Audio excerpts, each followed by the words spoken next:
This is the weekly roundup here on EAC News Channel. You look back at the past week in the Kingdom of Wonder. A very good evening. I'm Anthony Ellis.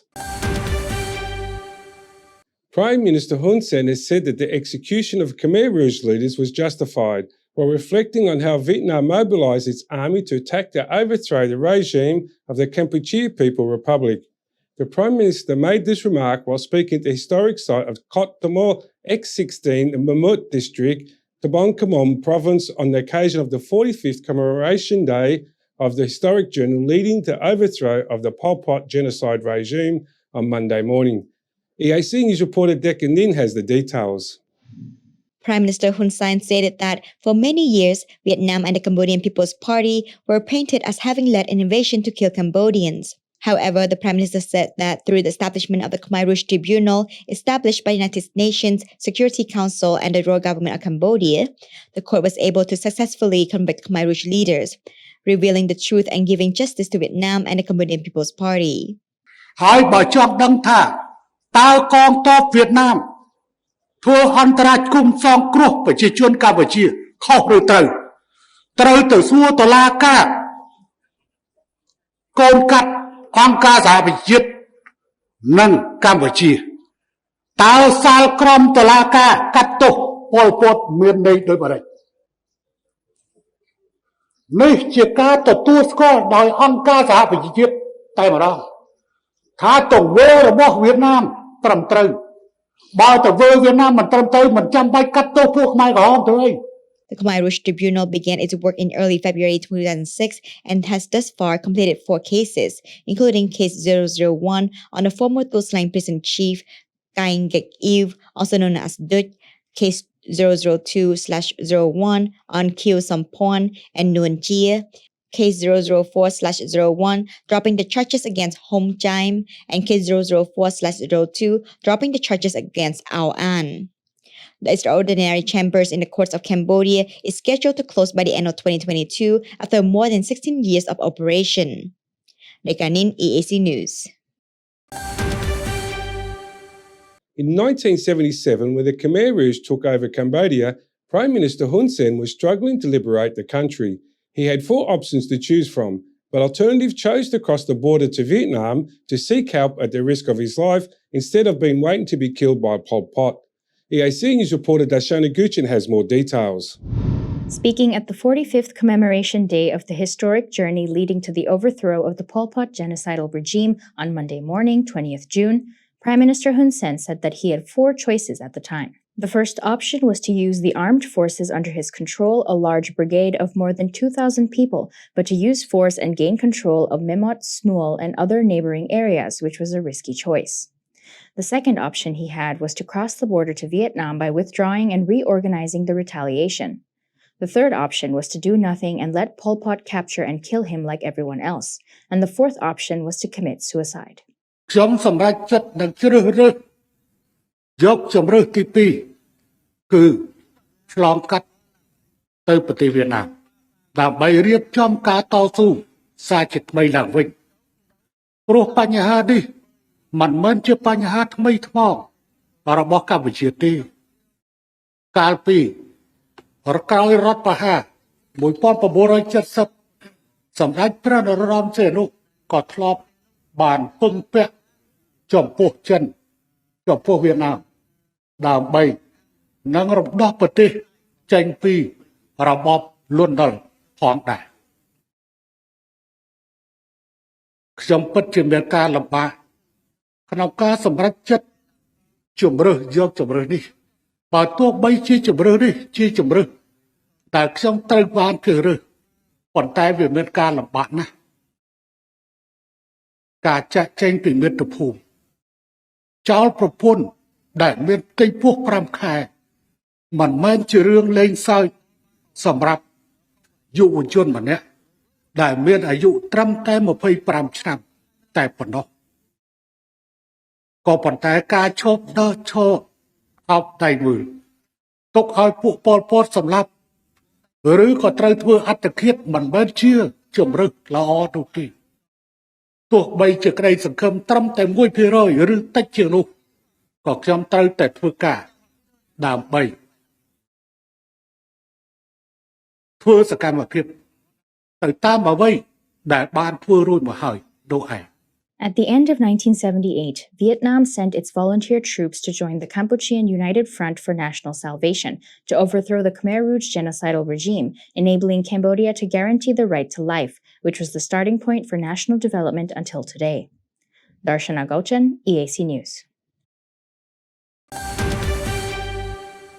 The Vietnamese Prime Minister Pham Minh Chinh has thanked Cambodia for helping its Vietnam gain its independence in 1975 and its continuous development to date. EAC News reporter Decca Nin has more. Speaking at the 45th commemoration day of the historic journey leading to the overthrow of the Pol Pot genocidal regime on Monday morning, 20th of June at the historical site of Gotmo 816 in Mơ Một District, Bông Khmông Province, Vietnamese Prime Minister Pham Minh Chinh spoke about the long history of Cambodia-Vietnam relations. He said that this relationship between Cambodia and Vietnam is one which provides benefit and help one another. He gave mention to Vietnam's contribution to Cambodia in the fight against foreign colonial rule, as well as Cambodia's support for Vietnam's independence in 1975. He also recalled the use of force in Cambodian territory in the overthrow of South Vietnam. He said the patriots of the Cambodian Revolution have sacrificed flesh and blood to help the Vietnamese people who have a tradition of sincerity and love. The Vietnamese people always want to remember this and will give the Cambodian people our best regards, sincerity, and love. The Vietnamese Prime Minister further thanked the Cambodian government and people for helping Vietnam gain independence, as well as for the country's continuous development to this day.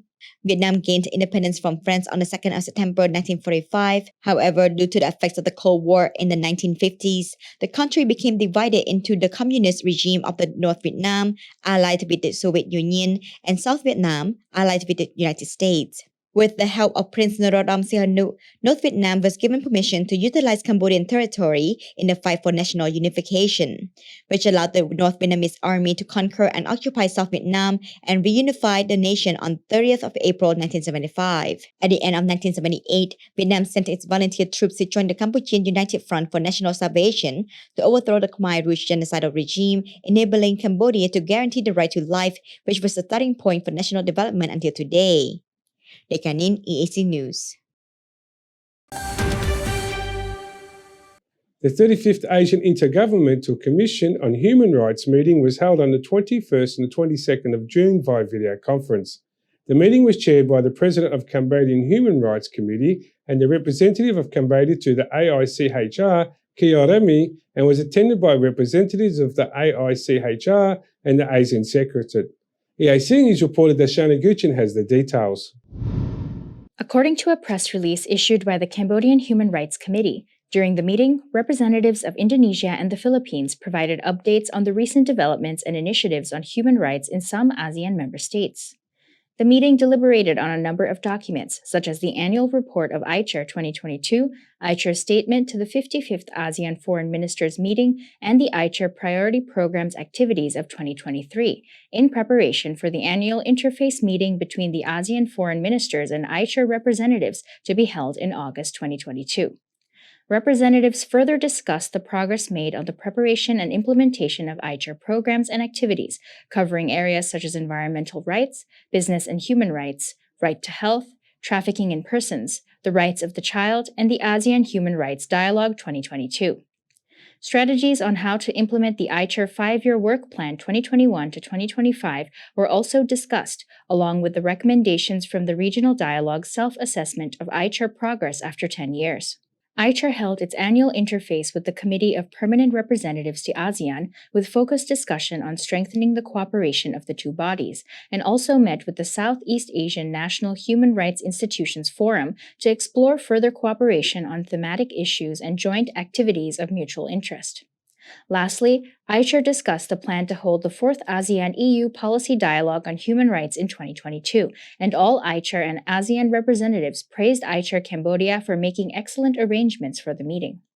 The ASEAN Intergovernmental Commission on Human Rights was initiated by ASEAN leaders at the 15th ASEAN Summit in Thailand on 23 October 2009 to demonstrate ASEAN's commitment to pursuing forward-looking strategies to strengthen regional cooperation on human rights. The ICHR is an integral part of ASEAN's organizational structure and acts as an overarching institution responsible for promoting and protecting human rights in ASEAN. The ICHA reports to the ASEAN foreign ministers and holds regular meetings twice a year and additional meetings when necessary. Darshana Gauchan, EAC News. US President Joe Biden took a spill on his bike on Saturday as he stopped to greet supporters during a weekend trip on Rehoboth Beach, Delaware.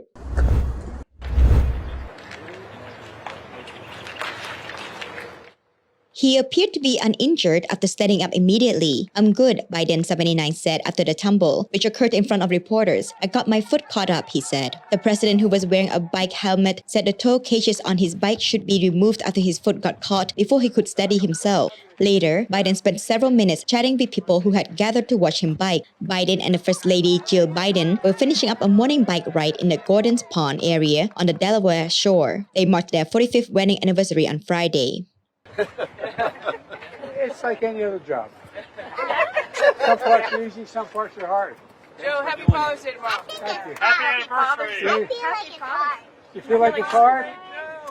When you're president, will you remember me? I would love it. Take a picture. Maybe you'll be future president. Thank you, Mr. President. That's beautiful. Thank you. You see it, man. Did you really? I ride up to the place Bo likes best in the whole beach. That bench up there is dedicated to it. Check it out. Well, so good to see you. So good to see You you. too. Thank you very much. Keep doing the great work. All right. The White House said the president did not require medical attention. As the president said, his foot got caught on the pedal while dismounting and he is fine, said a White House official who did not wish to be named. The president looks forward to spending the rest of the day with his family. All right, guys. See you. French President Emmanuel Macron lost control of the National Assembly in the legislative elections on Sunday, a major setback that could throw the country into political paralysis unless he is able to negotiate alliances with other parties.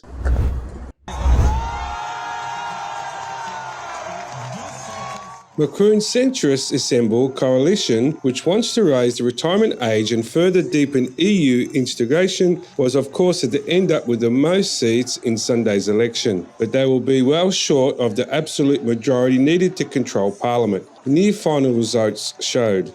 A broad left-wing alliance was set to be the biggest opposition group, while the far-right second, record high wins, and the Conservatives were likely become kingmakers. Finance Minister Bruno Le Maire called an outcome a democratic shock and added that if the blocs did not cooperate, this blocked our capacity to reform and protect the French.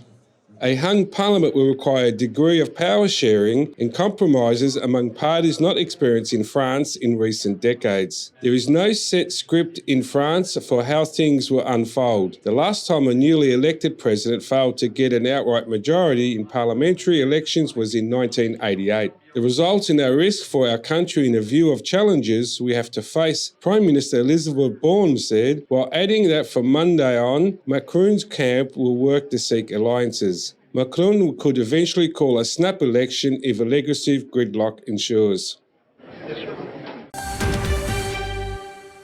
At least 25 people have been killed by lightning or landslides over the weekend in Bangladesh, while millions have been marooned or homeless in the low-lying northern eastern parts hit by the worst monsoon floods in the country's recent history, officials said.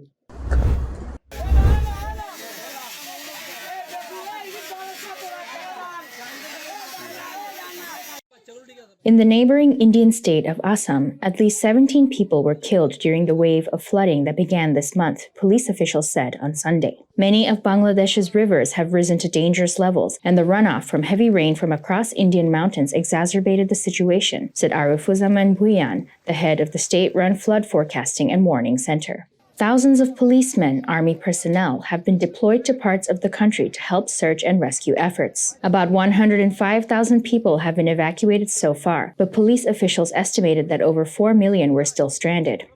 Syed Rafiqul Haq, a former lawmaker and ruling party politician in Sunamganj district, said the country was facing a humanitarian crisis if proper rescue operations were not conducted. Almost the entire Sylhet-Sunamganj belt is underwater and millions of people are stranded, he said, adding victims have no food, drinking water, and communication networks were down. Regional officials said about 3.1 million people were displaced, 200,000 of whom are staying in government-run makeshift shelters on raised embankments or on other highlands. Bangladesh and India have experienced increasing extreme weather in recent years, causing large-scale damage. Environmentalists warn climate change could lead to more disasters, especially in low-lying and densely populated Bangladesh. Protests have been marching all over the world due to the cost of living. In the last couple of days, Argentina, Brussels, Ecuador and Sri Lanka have held protests where tens of thousands of protesters have gathered chanting and waving slogans.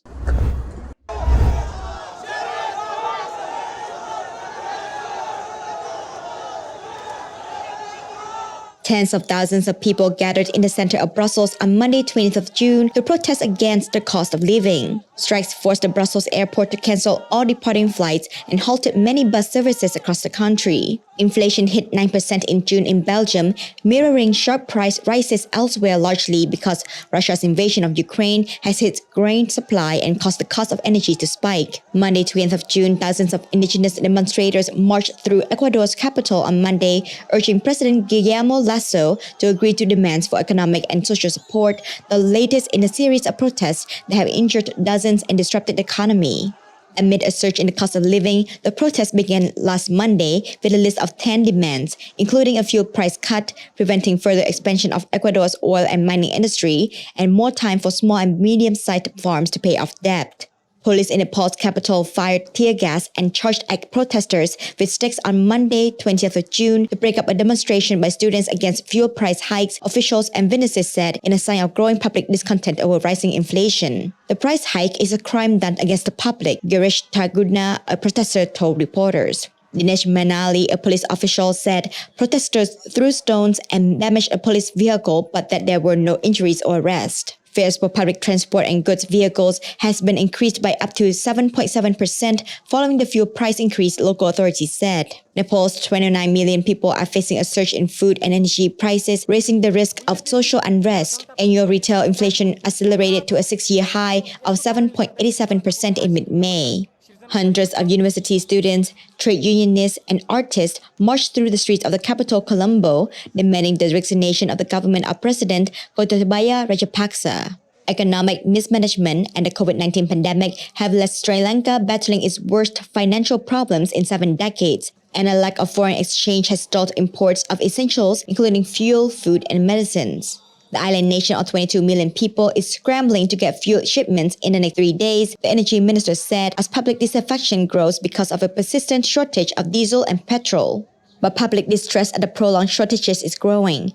Protesters blocked an entrance to the finance ministry, and police had to help out an official due to the attempt of IMF talks. Sri Lankans, angered by long queues, often overnight, for fuel faced off with security forces over the weekend, and troops at 2 patrol stations fired shots in the air to control the crowds. Thousands of Argentines took to the main streets of Buenos Aires on Thursday, 16th of June, to demand social programs, state assistance, and better working conditions as the country inflation topped 60%. Among chants and music, protesters held signs demanding an end to hunger and low wages. Fueled initially by soaring oil prices in the wake of Russia's invasion of Ukraine, inflation has broadened out to everything from food to services, with double digits reading in some countries around the world.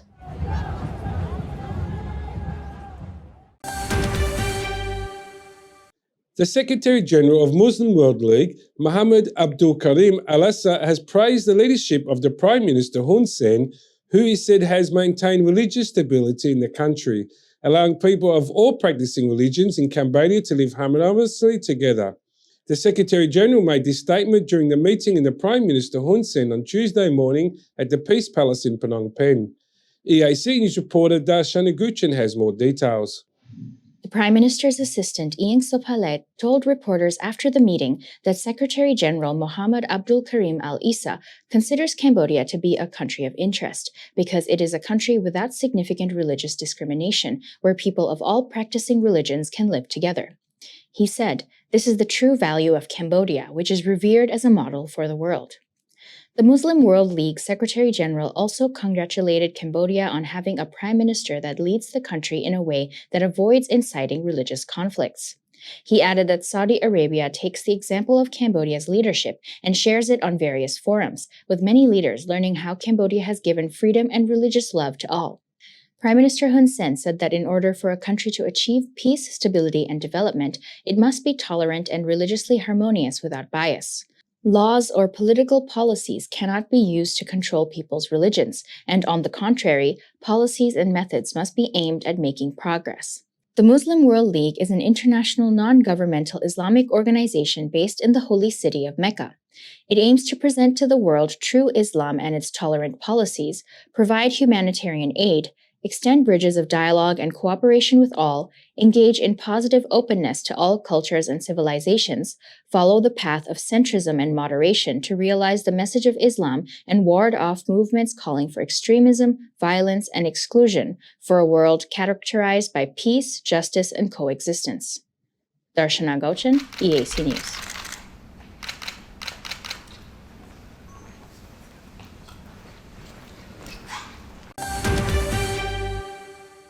The outgoing German ambassador to Cambodia, Christian Berger, has said that Cambodia and Germany have maintained good relations despite the obstacles caused by the COVID-19 pandemic.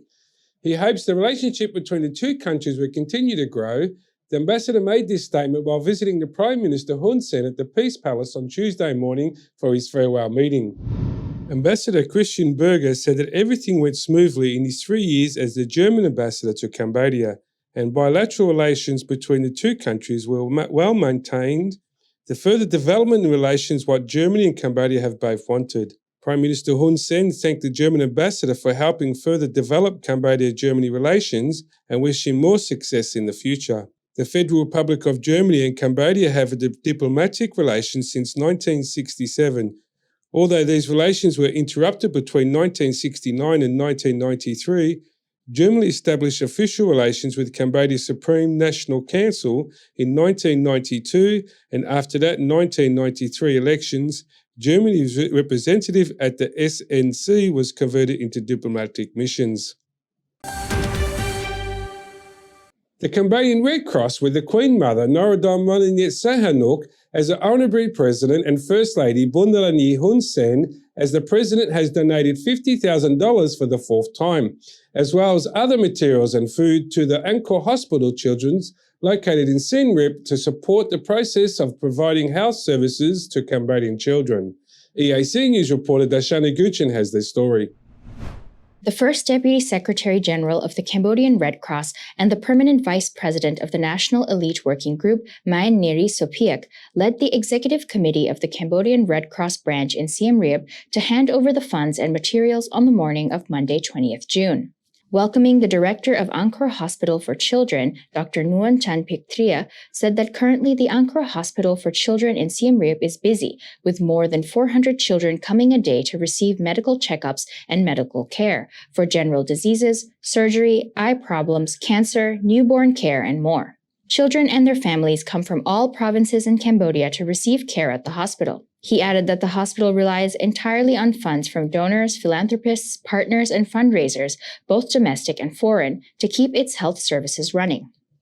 The Cambodian Red Cross First Deputy Secretary General said that this is the fourth time that the organization has provided funding to support the Angkor Hospital for Children, and affirmed that the Cambodian Red Cross will continue to support the hospital in the future as well. She said the president of the Cambodian Red Cross, First Lady Bundalani Hun Sen, has always been very concerned about improving the well-being of the Cambodian people, especially mothers, children, and infants, in line with the organization's strategic development plan. After the donation handover event, the Cambodian Red Cross delegation visited and distributed gifts directly to the parents of 100 children and infants who are being treated at the Angkor Hospital for Children. Each family individually received one kit, which includes a mosquito net, blanket, sarong, scarf, baby shirt, shampoo, and scented body soap, as well as 50,000 riel or roughly $12.5. Darshana Gauchan, EAC News. Prime Minister Hun Sen released a special message to commemorate the 15th anniversary of the Cambodian Veterans Day on Tuesday the 21st of June, where he announced the monthly Social Security contributions from the state to that the veterans and dependents will receive gradually increase, including other benefits such as equally licensed, social land concessions, new homes, and so on. EAC News reporter Decca Nin has further details. Prime Minister Hun Sen wrote in the letter published to commemorate this year's Cambodian Veterans Day that the sacrifices of veterans, including women and people at all stages of history, have contributed significantly to the protection of territorial integrity, peace, and social stability for the Kingdom of Cambodia, which aims to ensure economic and social development for the benefit of the motherland and the people of Cambodia. He wrote, 21st of June 2022 is the proudest historical day that veterans and people all across the Kingdom of Cambodia celebrate. It is the 15th anniversary of Cambodian Veterans Day to commemorate the heroic acts of veterans and be grateful for their heroism, the wars of the armed forces, and people who have bravely sacrificed their lives for the cause of our beloved motherland. In return for this sacrifice, since the day of Cambodia's liberation on the 7th of January 1979, the royal government has paid great attention to the implementation of various policies to improve the well-being and living standards of veterans. The Ministry of Social Affairs, Veterans and Youth Rehabilitation, as well as relevant public and private institutions, have given priority to veterans and their families in assessing public services in accordance with government policy. Currently, 103,797 veterans and 150,539 dependents are receiving monthly Social Security payments from the state. In April 2020, the royal government increased the monthly Social Security allowance for retirees and persons with disabilities to 640,000 real per month.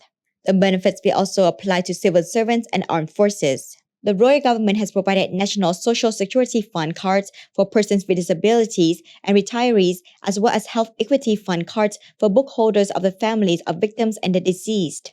Families with National Social Security Fund cards can also be treated in hospitals free of charge, and a policy has been put in place and implemented granting social land concessions to veterans and veterans' families by building development villages for soldiers with disabilities in the 3 provinces of Kampot, Siem Reap, and Monte Minjay. The Cambodian Red Cross has also contributed to the construction of houses for 628 families of poor veterans and veterans with disabilities on more than 900 hectares of social land concessions. Each family received 70 by 150 meters of land each, which was provided by Prime Minister Hun Sen in Phnom Kravang district of Posat province. Meanwhile, the Cambodian Veterans Association and philanthropists have also built thousands of homes for veterans in different communities. Prime Minister Hun Sen thanks His Majesty King Norodom Sahamoni and Her Majesty Queen Mother Norodom Muniniat Sihanouk for their constant care for the Cambodian people, especially for their support of veterans and their families with the deepest devotion to Brahma. He also thanked the Cambodian Red Cross, development partners, NGOs, and all other donors and philanthropists for their support and assistance to veterans and vulnerable groups in Cambodia. The Prime Minister wrote, "This kind gesture reflects the spirit of helping each other in all circumstances, everywhere in the Kingdom of Cambodia." Dekanin, EAC News. Prime Minister Hun Sen released a special message to commemorate the 15th anniversary of the Cambodian Veterans Day on Tuesday the 21st of June, where he announced the monthly Social Security contributions from the state to that the veterans and dependents will receive gradually increase, including other benefits such as equally licensed, social land concessions, new homes, and so on. EAC News reporter Decca Nin has further details. Prime Minister Hun Sen wrote in the letter published to commemorate this year's Cambodian Veterans Day that the sacrifices of veterans, including women and people at all stages of history, have contributed significantly to the protection of territorial integrity, peace, and social stability for the Kingdom of Cambodia, which aims to ensure economic and social development for the benefit of the motherland and the people of Cambodia. He wrote, 21st of June 2022 is the proudest historical day that veterans and people all across the Kingdom of Cambodia celebrate. It is the 15th anniversary of Cambodian Veterans Day to commemorate the heroic acts of veterans and be grateful for their heroism, the wars of the armed forces, and people who have bravely sacrificed their lives for the cause of our beloved motherland. In return for this sacrifice, since the day of Cambodia's liberation on the 7th of January 1979, the royal government has paid great attention to the implementation of various policies to improve the well-being and living standards of veterans. The Ministry of Social Affairs, Veterans and Youth Rehabilitation, as well as relevant public and private institutions, have given priority to veterans and their families in assessing public services in accordance with government policy. Currently, 103,797 veterans and 150,539 dependents are receiving monthly Social Security payments from the state. In April 2020, the Royal Government increased the monthly Social Security allowance for retirees and persons with disabilities to 640,000 Real per month. The benefits will also apply to civil servants and armed forces. The Royal Government has provided National Social Security Fund cards for persons with disabilities and retirees, as well as Health Equity Fund cards for bookholders of the families of victims and the deceased. Families with National Social Security Fund cards can also be treated in hospitals free of charge, and a policy has been put in place and implemented granting social land concessions to veterans and veterans' families by building development villages for soldiers with disabilities in the 3 provinces of Kampot, Siem Reap, and Monti Mienjay. The Cambodian Red Cross has also contributed to the construction of houses for 628 families of poor veterans and veterans with disabilities on more than 900 hectares of social land concessions. Each family received 70 by 150 meters of land each, which was provided by Prime Minister Hun Sen in Phnom Kravang district of Posat province. Meanwhile, the Cambodian Veterans Association and philanthropists have also built thousands of homes for veterans in different communities. Prime Minister Hun Sen thanks His Majesty King Norodom Sahamoni and Her Majesty Queen Mother Norodom Moniet Sahotnuk for their constant care for the Cambodian people, especially for their support of veterans and their families with the deepest devotion to Brahma. He also thanked the Cambodian Red Cross, development partners, NGOs, and all other donors and philanthropists for their support and assistance to veterans and vulnerable groups in Cambodia. The Prime Minister wrote, "This kind gesture reflects the spirit of helping each other in all circumstances, everywhere in the Kingdom of Cambodia." Dekanin, EAC News. A researcher said on Saturday, June the 18th, the recent discovery of a giant stingray measuring 300 kilos or 661 pounds and 3.9 meters, 13 feet, in northern Cambodia marked a record of the world's biggest freshwater fish. EAC News reporter Dekanin has the details. A team of international researchers and fishermen caught, recorded, and released the stingray in the Mekong River in Cambodia on the 14th of June. The giant animal was released after a tracking device was implanted in it. Zeb Hogan, a fish biologist at the University of Nevada, said that it's very exciting news to see the world's largest fish because it means that this stretch of the Mekong is still healthy. He added that the record also surpassed that of a 293-kilogram Mekong giant catfish that was caught in northern Thailand in 2005. The large female fish, which was named Boramai or full moon in Khmer because of its round shape, was fitted in an acoustic device that will enable biologists to monitor its behavior and locations after it was released back into the river. The area of the Mekong River faces devastating ecological effects, according to a statement from the expedition team, which added that there were reports of a plan to build several hydropower dams in Cambodia's portion of the river. Experts also highlighted other concerns the river faced, including illegal overfishing as well as plastic waste. Dekanin, EAC News.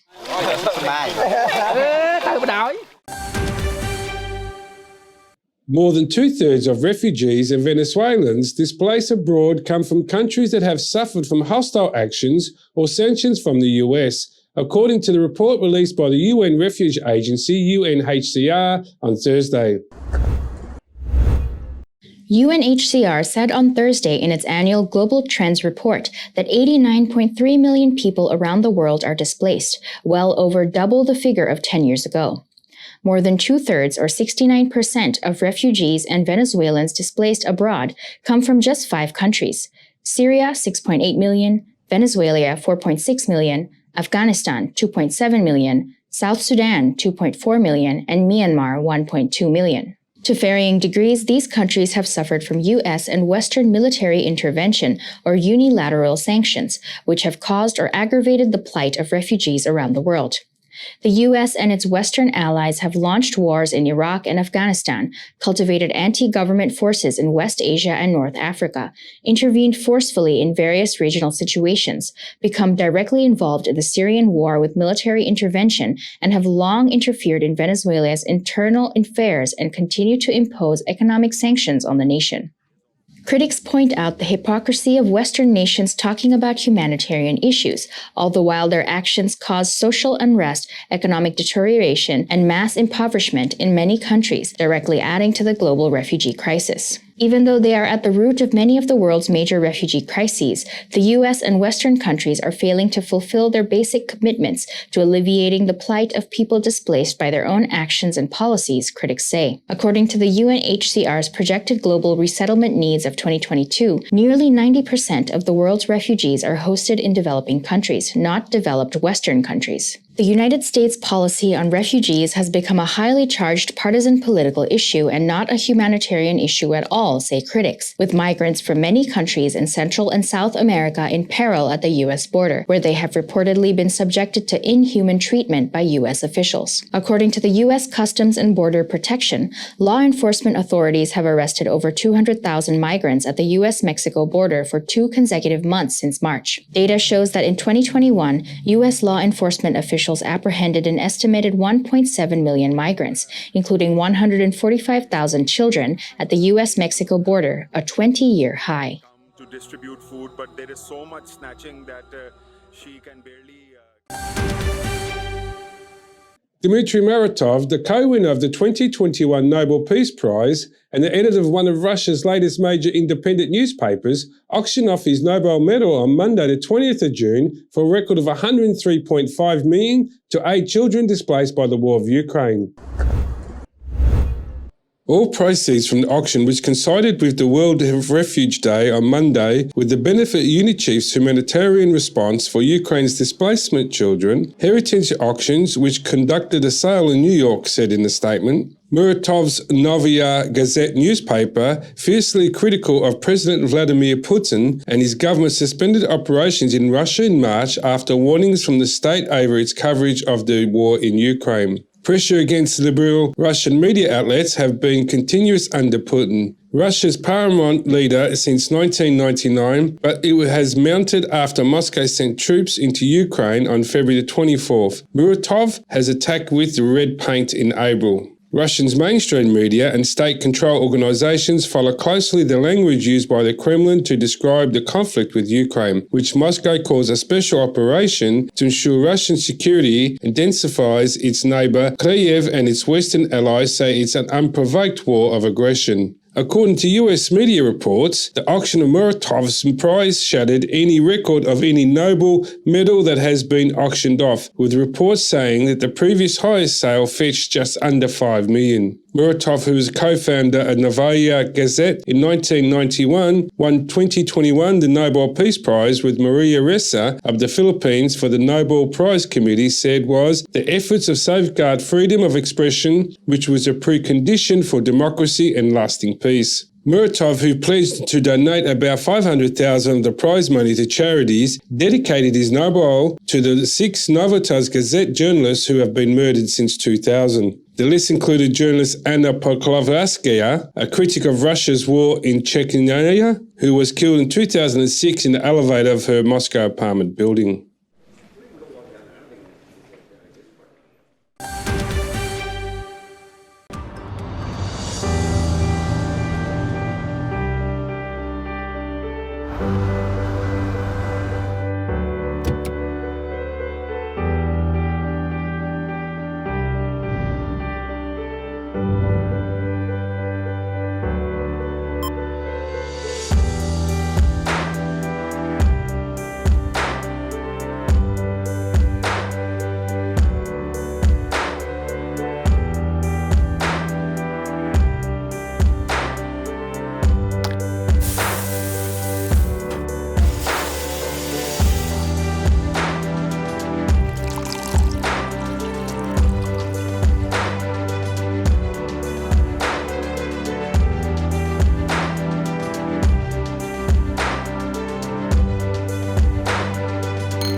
If it's happening and you need to know about it, you'll get it all right here. EAC News brings you updates and breaking news in English across all of our platforms and channels. The EAC News app, YouTube, Facebook, Telegram, Twitter, and our website www.eacnews.asia. Join me and the rest of the EAC News team every day on your favorite channels.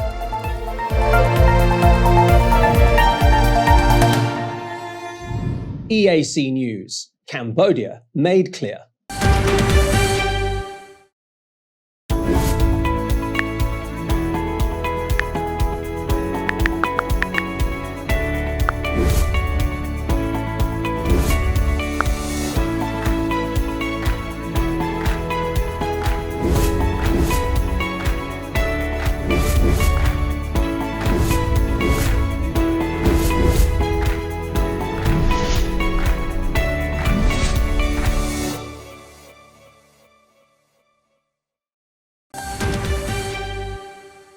The President of the National Assembly of Cambodia, Heng Samrin, has told the Secretary-General of the Muslim World League that the Cambodian government always pays attention to the harmony of religions, which enables people of different practicing religions to coexist in the community together without discrimination. He added this freedom of religion and the rights of Muslims were supported by the government. EAC News reporter Darshana Guchin has the story.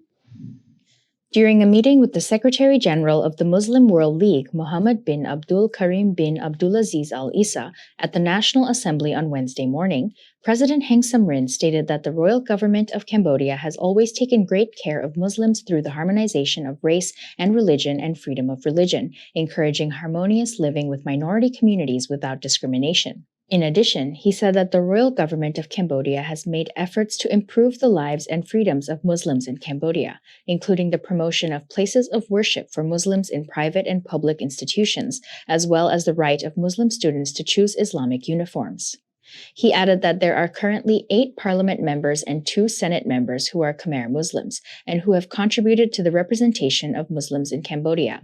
The Muslim World League Secretary-General thanked the leadership of the Cambodian legislature and the executive for building religious harmony without discrimination against Khmer Muslims. He said the fact that all people of different religions live together in Cambodia provides a good example for the world.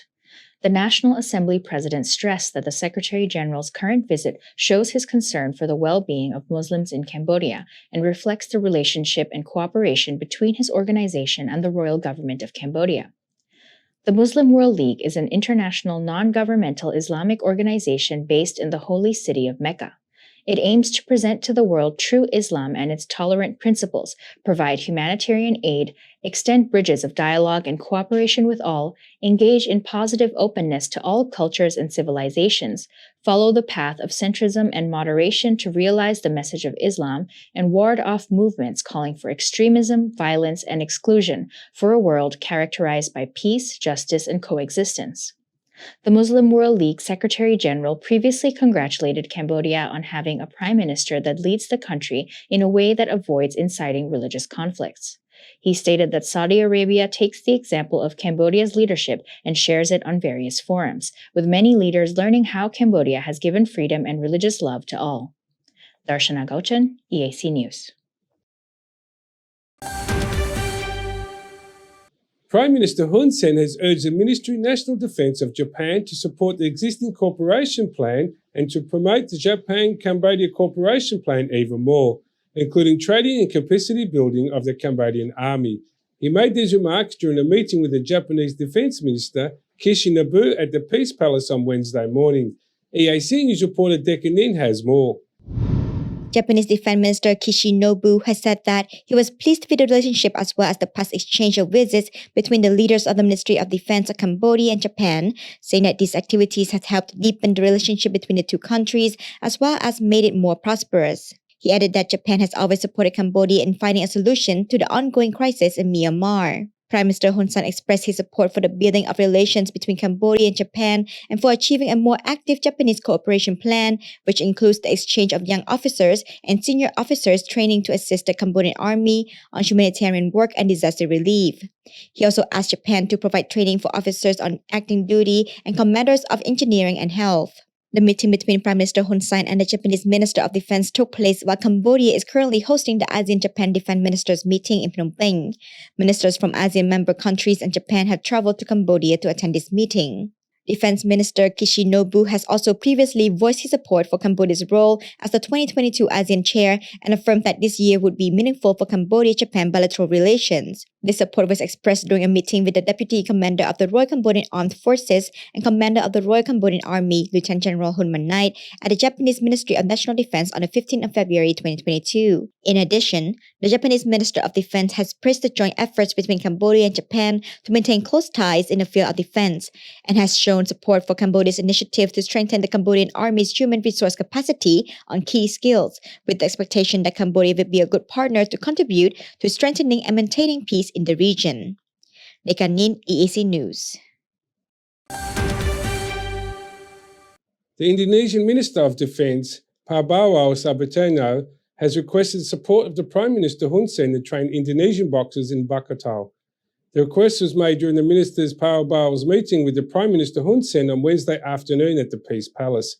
EAC News reporter Ashana Guchin has the details. During the meeting, Minister Prabowo informed the Prime Minister that during his visit to Cambodia, he met with the commander of the 911th Special Forces Brigade and decided to provide scholarships to Cambodian military students to study at the Indonesian Defense Academy in the fields of medicine, engineering, mathematics, and science. Furthermore, he also signed a memorandum of understanding with the president of the National Olympic Committee of Cambodia to train athletes in Cambodia and to get Cambodia to also train Indonesian athletes in Bogota. Prime Minister Hun Sen thanked the Indonesian side for providing scholarships to Cambodian military students and welcomed the martial arts training initiative between the two countries as a form of cultural cooperation between the two armies. Defense and security cooperation between Indonesia and Cambodia dates back to the 1970s. A memorandum of understanding between the Indonesian National Armed Forces and the Royal Cambodian Armed Forces on army-to-army talks was signed in Cambodia in December 2007. The Indonesian Armed Forces have continued to provide training assistance to the Royal Cambodian Armed Forces, particularly the 911th Brigade and the Prime Minister's security forces, in the form of education and training. Further cooperation between the Indonesian National Armed Forces and the Royal Cambodian Armed Forces is scheduled to begin in the form of training in 2022. Darshana Gauchan, EAC News. The Cambodian Minister of National Defense, Deputy Prime Minister Thia Ban, stated that the 16th Asian Defense Ministers meeting has achieved the approval of 3 concept documents initiated by Cambodia in addition to some other documents. EAC News reporter Decca Nin has further details. Speaking at a press conference on the outcome of the 16th ASEAN Defense Ministers meeting, Deputy Prime Minister Thia Ban said that 3 concept documents initiated by Cambodia were approved during the meeting, including one promoting the cooperations of ASEAN military operations in controlling epidemics, promoting support mechanisms for ASEAN peacekeepers, and a document on the establishment of ASEAN military educational institutions cooperation. In addition, the meeting also adopted a vision document on the role of national defense in support of post-COVID-19 rehabilitation, initiated and prepared by Singapore and Cambodia. Deputy Prime Minister Thia Ban also gave mention to the win-win policy of Cambodia, which has established complete peace within the Kingdom of Cambodia. He said, "Of course, at the ASEAN Defense Ministers meeting, we have told them about our views very clearly. I talked about our win-win policy, which we have already stated brought the complete peace to the Kingdom of Cambodia, continues to experience to this day. This is the most important foundation, complete peace through win-win politics of the greatest value." The Deputy Prime Minister also invited the ASEAN Defense Ministers to visit the Win-Win Monument on the evening of Wednesday, 22nd of June. The 16th ASEAN Defense Ministers meeting and related meetings hosted by Cambodia took place in Phnom Penh at the Ministry of National Defense. The meeting was chaired by Deputy Prime Minister Thia Ban and was attended by the defense ministers of all ASEAN member states, including the Minister of Defense of Myanmar, General Yatun U. The ASEAN Defense Ministers meeting was held in the morning and afternoon of Wednesday, 22nd of June, including an informal meeting between the ASEAN-Japan Defense Ministers as well as a meeting between the ASEAN-China Defense Ministers over video conference. Ekanin, EAC News. A wildfire broke out in southeastern Turkey on Tuesday, sparking fears of a repeat of last year's blazes that devastated tens of thousands of hectares across the country's Mediterranean and Aegean provinces. According to local media, the aircraft arriving from Santo Domingo, Dominican Republic, made an emergency landing at around 5:30 p.m. after reports of a problem with its landing gear. The approximately 140 passengers and 11 crew members traveling on board were evacuated. Reports indicate 4 people suffered minor injuries. The plane came to a stop on a patch of grass beside the tarmac, where fire crews on the scene swiftly extinguished the flames with foam trucks. The plane was evacuated and all passengers were accounted for. 2 runways at the airport were closed in the aftermath of the accident. The Federal Aviation Administration will do further investigations. No suspicious circumstances have been suspected. Red Air is one of the region's newest airlines. The company is based in the Dominican Republic. The airline is looking to challenge other cut-rate airlines by offering relatively affordable flights between the U.S. and Caribbean country. A California jury on Tuesday, the 21st of June, found comedian Bill Cosby was liable for sexual assaulting a woman at the Playboy Mansion in 1975 when she was just a teenager.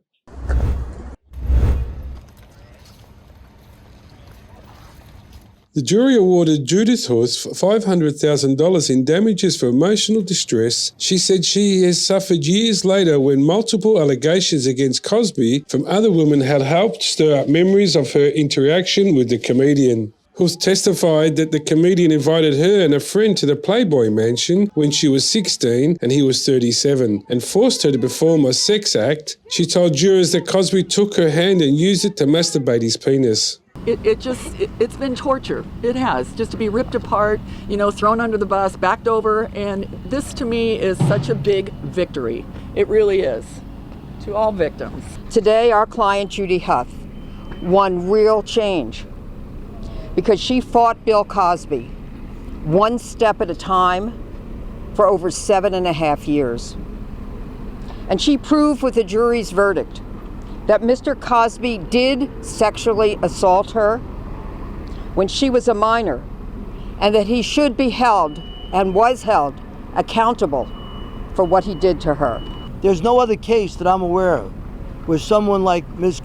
Huth obtained justice 47 years after the fact. And that is what makes this really, truly, and remarkable in terms of a lawsuit that no matter what, it proves that, you can run, but you can't hide. That no matter what he did so many years ago, thinking that, he could just get away with it, we brought him here to this court to have justice, and we won. Cosby, who did not appear in person at the trial, denied the allegations in a video of deposition shows to jurors. Cosby said he did not remember Huth, but he said the incident could not have happened because he would not have pursued a sexual contact at the time with someone who was under 18 years of age. Cosby's attorneys Jennifer Bohajian challenged Huth's account throughout the trial, including her revised timeline. When the lawsuit was filed in December 2014, Huth said that the incident occurred in 1974 when she was 15. She told jurors she recently concluded that she had been mistaken about the year and now believes it happened in 1975. Huth is now 64. The civil trial in California took place 11 months after Cosby was freed from prison when Pennsylvania's highest court threw out his sexual assault conviction in a different criminal case there. Cosby, 84, is best known for his role in The Lovable Husband and Father in the 1980s television comedy series The Cosby Show, earning the nickname America's Dad. But his family-friendly reputation was shattered after more than 50 women accused him of sexual assaults over nearly 5 decades.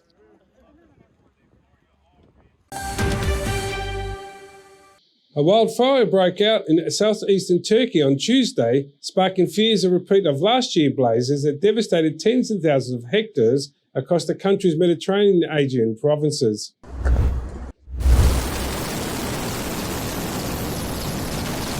The fire broke out near the Aegean coastal resort of Marmaris in the province of Mukla in an area known as Bordubat. State-owned Anadolu News Agency said the fires had spread quickly due to the windy conditions and were continuing to expand at a rapid pace. The cause for the fire is unknown, it said. Aerial footage from the Mokla Regional Forestry Management showed smoke billowing as the fire spread through the woodlands in a sparsely populated area. The Mokla municipality said firefighters and forestry units were working to contain the fire. Last summer's blazes were the most intense in Turkey on record, a European Union Atmosphere Monitor said last year, adding that the Mediterranean had become a wildfire hotspot. President Tayyip Erdogan's government was criticized as being unprepared to fight the fires last year. It responded by saying the fires were the worst in Turkey's history. Human-induced climate change is making heat waves more likely and more severe, scientists said. The Royal Government of Cambodia presented the Royal Order of the Shahamatare Grand Cross Medal to the outgoing Turkish ambassador to Cambodia, Aida Ulu. Before she ended her diplomatic mission, she was directly awarded the medal by Prime Minister Hun Sen on Thursday morning at the Peace Palace in Phnom Penh. EAC News reporter Decca Nin has more. In a message sent to his compatriots on Wednesday, 22nd June, Prime Minister Hun Sen stated that the reason why he had his official date of birth listed as 4th April was because this was the date he entered the forest to join the troops fighting against traitors and a foreign invasion, following the call of King Norodom Sihanouk during the 1970s. He stated, "During the war, I set the day that I joined the fighters, April 4th, 1951, as my birthday, and have used it since the past until now." He added that the change of his official date of birth to the actual date is to avoid confusion from national and international dignitaries, as well as members of the general public, who send him birthday wishes twice a year. On 20th June 2022, the Phnom Penh Municipal Court issued an order to adjust Prime Minister Hun Sen's official date of birth to his actual date of birth, 5th August 1952, after receiving an application from the Prime Minister's lawyer. The court ordered the registrar as well as the relevant authorities and institutions to subsequently revise the Prime Minister's birth certificates and other identification documents.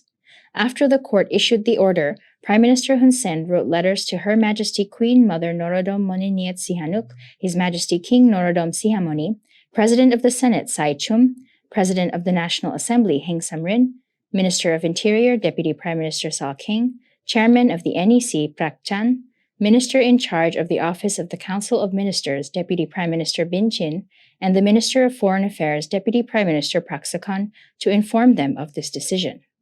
Darshana Gauchan, EAC News.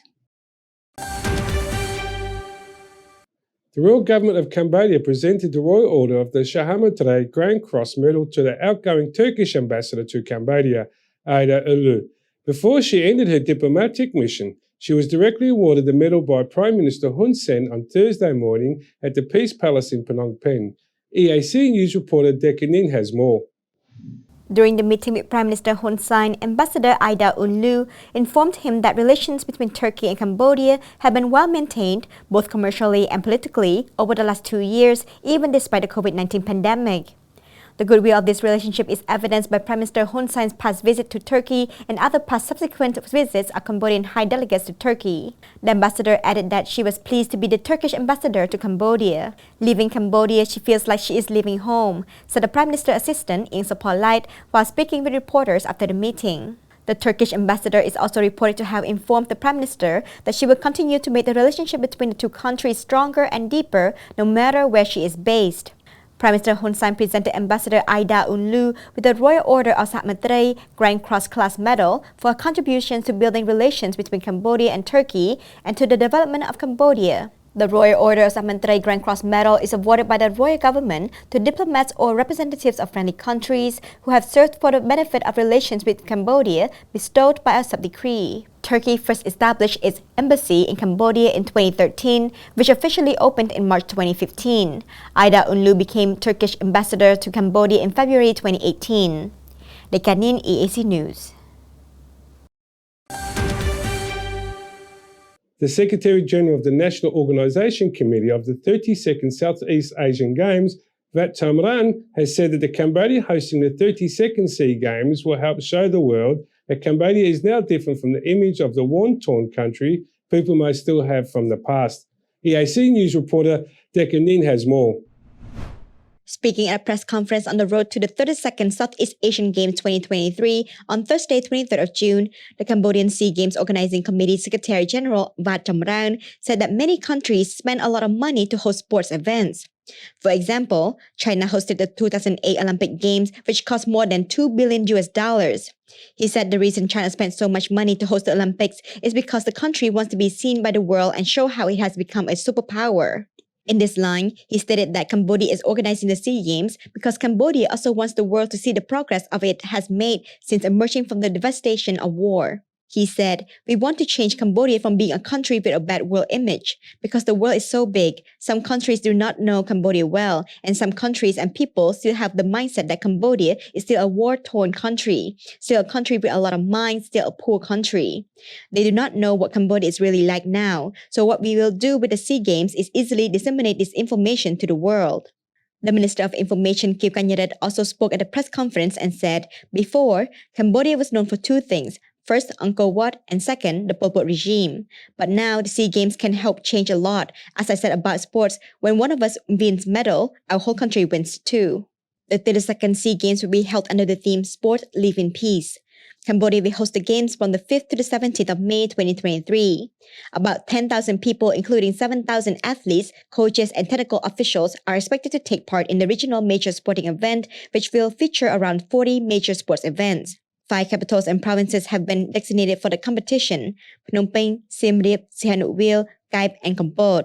Phnom Penh is expected to host various sports. Siem Reap will host cycling competitions, Sihanoukville will host skiing and sailing competitions, Kaip will host the triathlon, and Kampot will host the sailing and kayaking events. Nekanin, EAC News. While Finland has prepared for decades for a Russian attack and will put up a stiff resistance should one occur, Lithuania will be prepared if Russia disconnects it from the regional power grid in retaliation for blocking rail shipments of Russian goods to Moscow.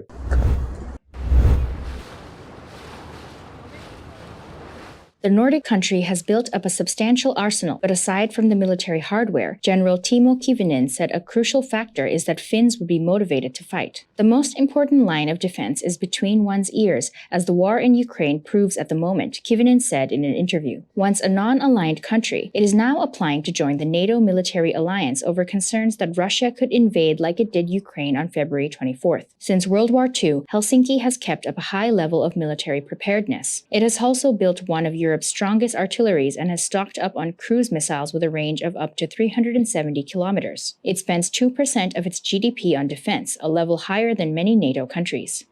It plans to order up to 2,000 drones, its own high-altitude anti-aircraft equipment, and it's building barriers on its border with Russia. Some 82% of respondents in a May 18th poll by the Defense Ministry said they would be willing to participate in national defense if Finland was attacked. With relations between Moscow and the West at a half-century low over Russia's invasion of Ukraine, Lithuania banned the transit of goods sanctioned by the European Union across its territory to and from Kaliningrad, citing EU sanction rules. Kaliningrad is sandwiched by NATO member countries Poland and Lithuania and supplied by rail via the territory of Lithuania. Lithuania shut the route for transport of steel and other ferrous metals from mainland Russia on Saturday, 18th June, saying it had to do so under EU sanctions that took effect that day. "We are ready and we are prepared for unfriendly actions from Russia in response, such as disconnection from the Brel power grid system or others," Lithuanian President Gitanas Nausėda said. 30 years after seceding from the then Soviet Union and 17 years since joining the EU, Baltic states Lithuania, Latvia, and Estonia still depend on Russia for stable power supplies. However, Lithuania installed equipment on its power link to Poland last year to connect with the continental European grid quickly as an insurance policy in case Russia cuts off the flow of electricity, potentially causing blackouts. Myanmar military rulers have, without explanation, ordered all legal proceeds against the opposed leader Aung San Suu Kyi to be moved from a courtroom to a prison. A source familiar with her cases said on Wednesday, the 23rd of June. Nobel laureate Suu Kyi, who turned 77 on Sunday, June 19th, has been charged with at least 20 criminal offences since she was toppled over in the coup early last year, including multiple counts of corruption, Some media reported Suu Kyi had also been moved from a house arrest to detention in Nay Pro Idar prison on Wednesday. Reuters could not verify those reports.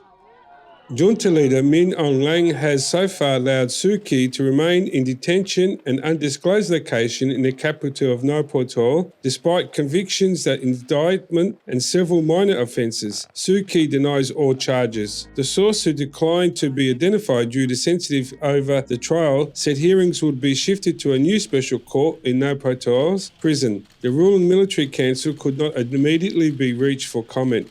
Suu Kyi's marathon court proceedings take place behind closed doors with only limited information reported by state media. A gag order has been imposed on her lawyers, who only access her is trial days. It is not clear how much Suu Kyi knows about the crisis in her country, which has been in chaos since the coup. With the military struggling to consolidate power facing increasing resistance from military groups, Western countries have called convictions of shame and demanded her release. The military say she is being given due process by the independent judiciary. The Nobel laureate was arrested during a military coup early last year and has been found guilty of 7 comparatively minor offences so far, among a multiple of charges that carried combined prison sentences of almost 190 years. Myanmar has been turmoil since the February 1 coup, as Suu Kyi's democracy-elected government led to widespread protest and raised international concern about the end of tentative political reforms following decades of military rule. Met Aung San Suu Kyi this morning at the #1 Defence Services Guest House. The death toll from an earthquake in Afghanistan on Wednesday the 22nd of June hit 1,000. Disaster management officials said with more than 600 injured, and the death toll expected to grow as more information trickles from remote mountain villages.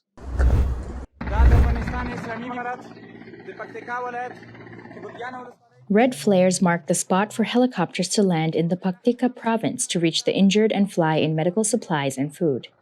Houses were reduced to rubble and bodies swathed in blankets laid on the ground. The quake struck about 44 kilometers from the city of Khost, near the Pakistani border, the U.S. Geological Survey said. Afghanistan's Deputy Minister for Disaster Management, Maulawi Sharafuddin, said the government will be giving out 100,000 Afghani cash to victims' families and 50,000 Afghani cash to the families with injured people. An unknown number of people remain stuck under rubble and in outlying areas, health and aid workers said, and rescue operations were complicated by difficult conditions, including heavy rains, landslides, and many villages being nestled in inaccessible hillside areas. Children were among the injured victims receiving treatment at a hospital in Paktika. "We were all sleeping at home and the room fell over us," said Gul Faraz, as he received treatment for injuries with his wife and children at a hospital in Paktika. "Some family members had been killed," he said. "All the houses in our areas were destroyed. Not one, but the entire region has been destroyed." Shaking was felt by about 119 million people in Pakistan, Afghanistan, and India, the EMSC said on Twitter, but there were no immediate reports of damage or casualties in Pakistan. The EMSC put the earthquake's magnitude at 6.1, though the USGC said it was 5.9. Wednesday's quake was the deadliest in Afghanistan since 2002, the U.S. Geological Survey said.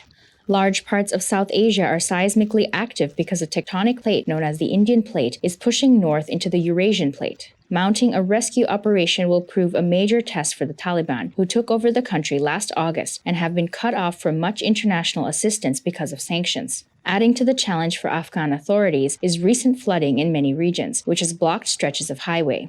Afghanistan is also grappling with a severe economic crisis. In response to the Taliban takeover last year, many countries imposed sanctions on Afghanistan's banking sector and cut billions of dollars in development aid. Humanitarian aid has continued, however, from international agencies such as the United Nations. A foreign ministry spokesman said the Taliban would welcome international help.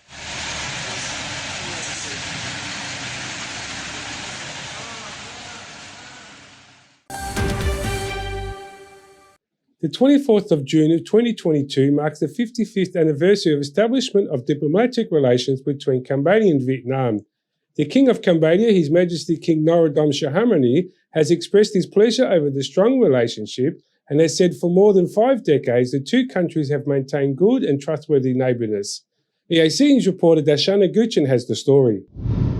In the royal decree signed on 21st June 2022, the King of Cambodia stated that Cambodia and Vietnam have enjoyed cordial bonds of traditional friendship and close cooperation in all dimensions over the last 5 decades, based on the spirit of good neighborliness, solidarity, mutual trust, and understanding.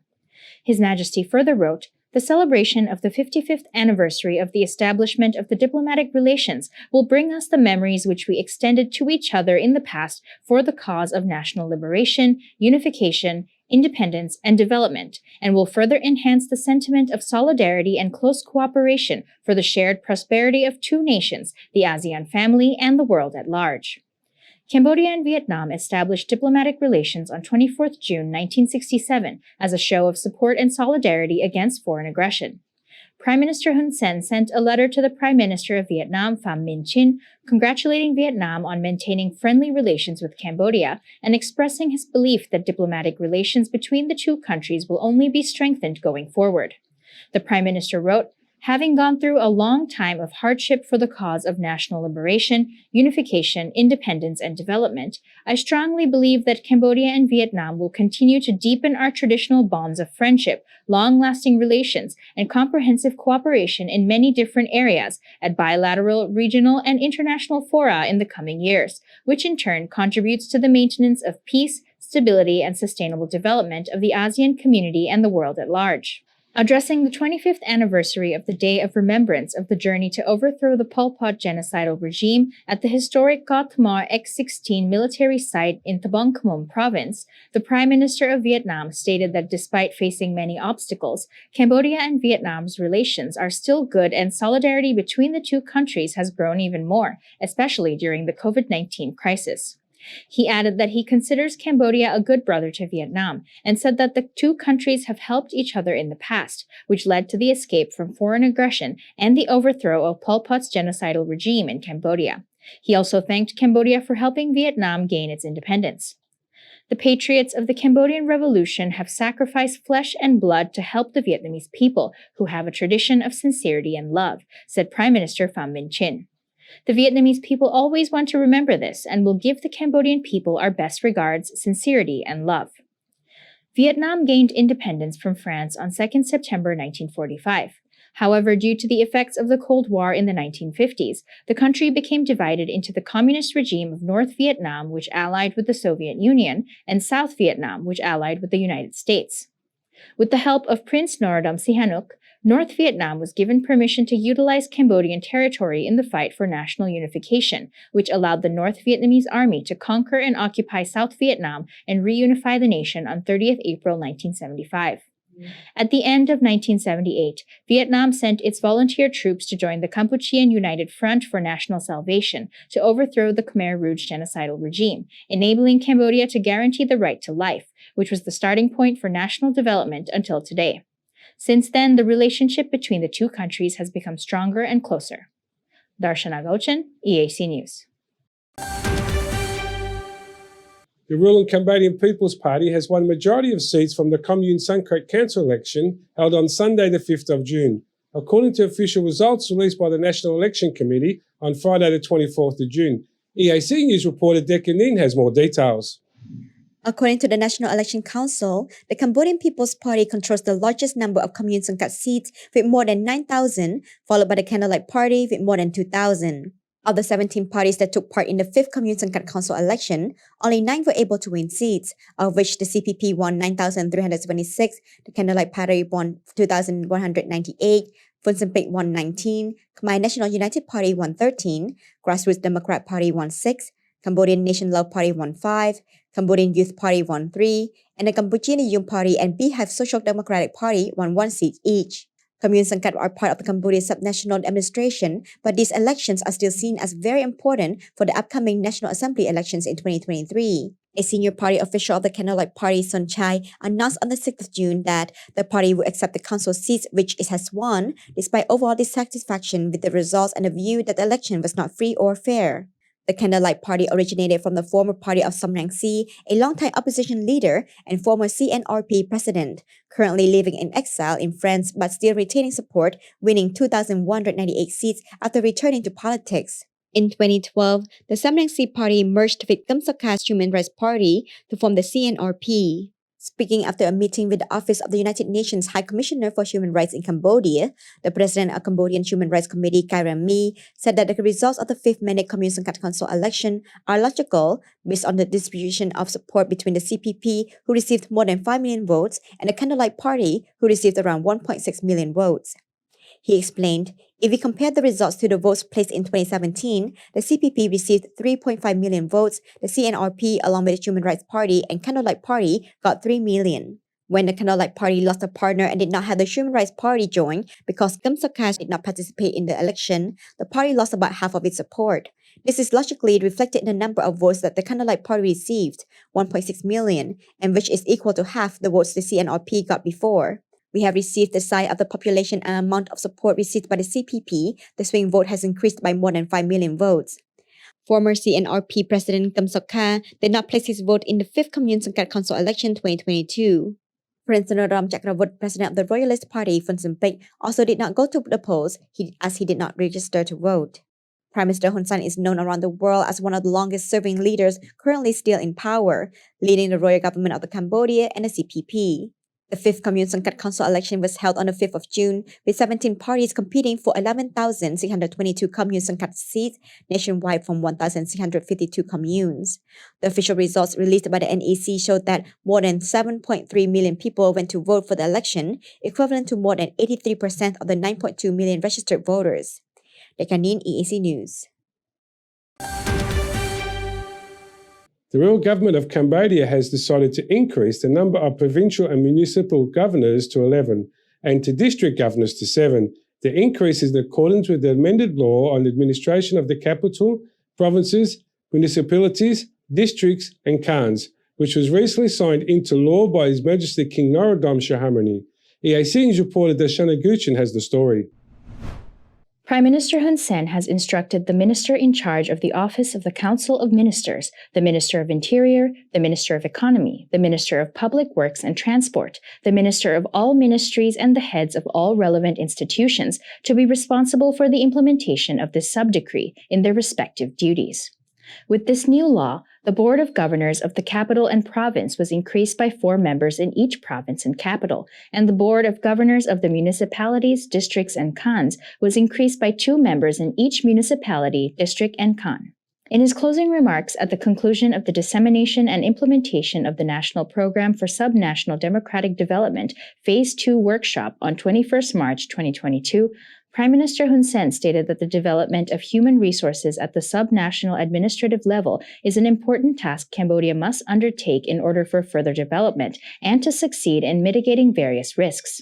He said, while the subnational level should be responsible, we see that it is lacking in strength, so we need to amend the law limiting the number of people responsible in the framework of provincial and district governors.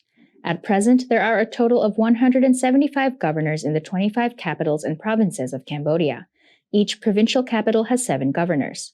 Additionally, there are 1,020 district governors in the 204 municipalities of Cambodia, with 5 governors in each district. Darshana Gauchan, EAC News. The spokesman of the Ministry of Commerce, Pen Sovachet, told EAC News that the decision to buy fuel from Russia or other sources is the right of the private sector. EAC News reporter Dekanin has further details. Speaking to EAC News on Wednesday, 22nd of June, spokesperson Pen Sovachet stated that Cambodia is a country with a free market economy and the Ministry of Commerce just acts as a regulator and facilitator, gives advice and has no authority to order the private sector to buy goods or commodities from any specific source. He said, "We have observed that there is information that the price of oil bought from Russia is cheaper, but there is no indication or any incentive for the private sector to buy from any source, as it is the choice of the private sector to make their own decisions. I cannot tell you about the source of oil on where it's imported from or if it needs to change to a cheaper source, as it depends on the private sector to decide which source is cheaper to buy, easier to transport, easier to contact, buy from, etc." The crisis of rising oil prices stems from Russia's launched attack on Ukraine and the US-led West, which subsequently imposed a series of sanctions on Russian energy, particularly cutting off Russian gas and oil exports to the world. China and India have, however, seized the opportunity to buy crude oil from Russia for refining and distribution. According to Reuters, China's crude oil imports from Russia saw a 55% year-on-year increase in May, knocking Saudi Arabia out of the list of top suppliers to China as Russia offers supply discounts in the face of sanctions. According to data from the Chinese Customs Administration, Russia's oil imports, including supplies pumped through pipelines in the Siberian Pacific Ocean from Russia's European and Far Eastern ports, totaled nearly 8.42 million tons. This equates to about 1.98 million barrels per day, up from a quarter of 1.59 million barrels in April. Data showed that Russia has taken the top spot of suppliers as the world's largest exporter of crude oil after a 19-month gap, showing that Moscow can still find its buyers despite sanctions from the West and discounted prices. In Russia, the current price is about 93 cents per liter. In the United States, it's about $1.37 per liter, and in France, it is $2.19 per liter. The price of fuel sold in the Cambodian market between the 21st to the 30th of June is 5,800 riel for regular gasoline and 6,300 riel for diesel. Prime Minister Hun Sen has often spoken out against Russian aggression on Ukraine, but has decided not to support any sanctions imposed on other countries, as this would lead to further losses that made the global crisis worse. While addressing the World Economic Forum Strategic Outlook on ASEAN session on the 25th of May, Prime Minister Hun Sen said, រឿងតនកម្មនេះគួរតែឈប់ប្រើទៅវាអត់បានផ្ដល់នៅផលប្រយោជន៍ណាមួយសម្រាប់សូម្បីតែអ្នកដាក់តនកម្មគេក៏ខាតខ្លួនឯងដែរកុំថាឡើយប្រទេសយើងក្រីក្រប្រទេសដែលកំពុងដាក់តនកម្មទៅលើរុស្ស៊ីតើបានអីត្រឡប់មកវិញកំពុងតែចោទបញ្ហាឥឡូវខ្ញុំលើកឧទាហរណ៍មួយប្រសិនបើរុស្ស៊ីកាត់ផ្ដាច់អូស្មန်ភ្លាមនៅអឺរ៉ុបជូនមកអឺរ៉ុបប្រទេសអឺរ៉ុបតើប្រទេសអឺរ៉ុបនឹងប្រើប្រាស់អ្វីជំនួសអូស្មန်តើទៅកាប់ឈើកាប់អុសដើម្បីចម្បិនអាហារបែបនេះនេះមិនតន់ដល់កម្រិតដែលរុស្ស៊ីកាត់អូស្មန်ចេញពីអឺរ៉ុបទេប្រសិនឥឡូវនេះសូម្បីតែអ្វីដែលធ្លាប់នាំទៅរុស្ស៊ីឬរុស្ស៊ីធ្លាប់មកទាំងអស់គ្នាសិតតែខាតវាប្រៀបដូចជាការបិទទ្វារអញ្ចឹងកាលណាបិទហើយយើងក៏ចេញមិនរួចគេក៏ចូលលំបាកអញ្ចឹងទេតនកម្មវាស្រោចត្រូវទាំងអស់គ្នារាប់ទាំងត្រូវចំពោះពួកយើងដែលមិនមែនជាអ្នកជាប់ពាក់ព័ន្ធវាបានបង្កើតជាបញ្ហា Prime Minister Hun Sen and his wife gave a generous gift to a family who gave birth to triplets in Painlin province this Friday morning, 24th of June. EAC News reporter Darshana Guchen has more.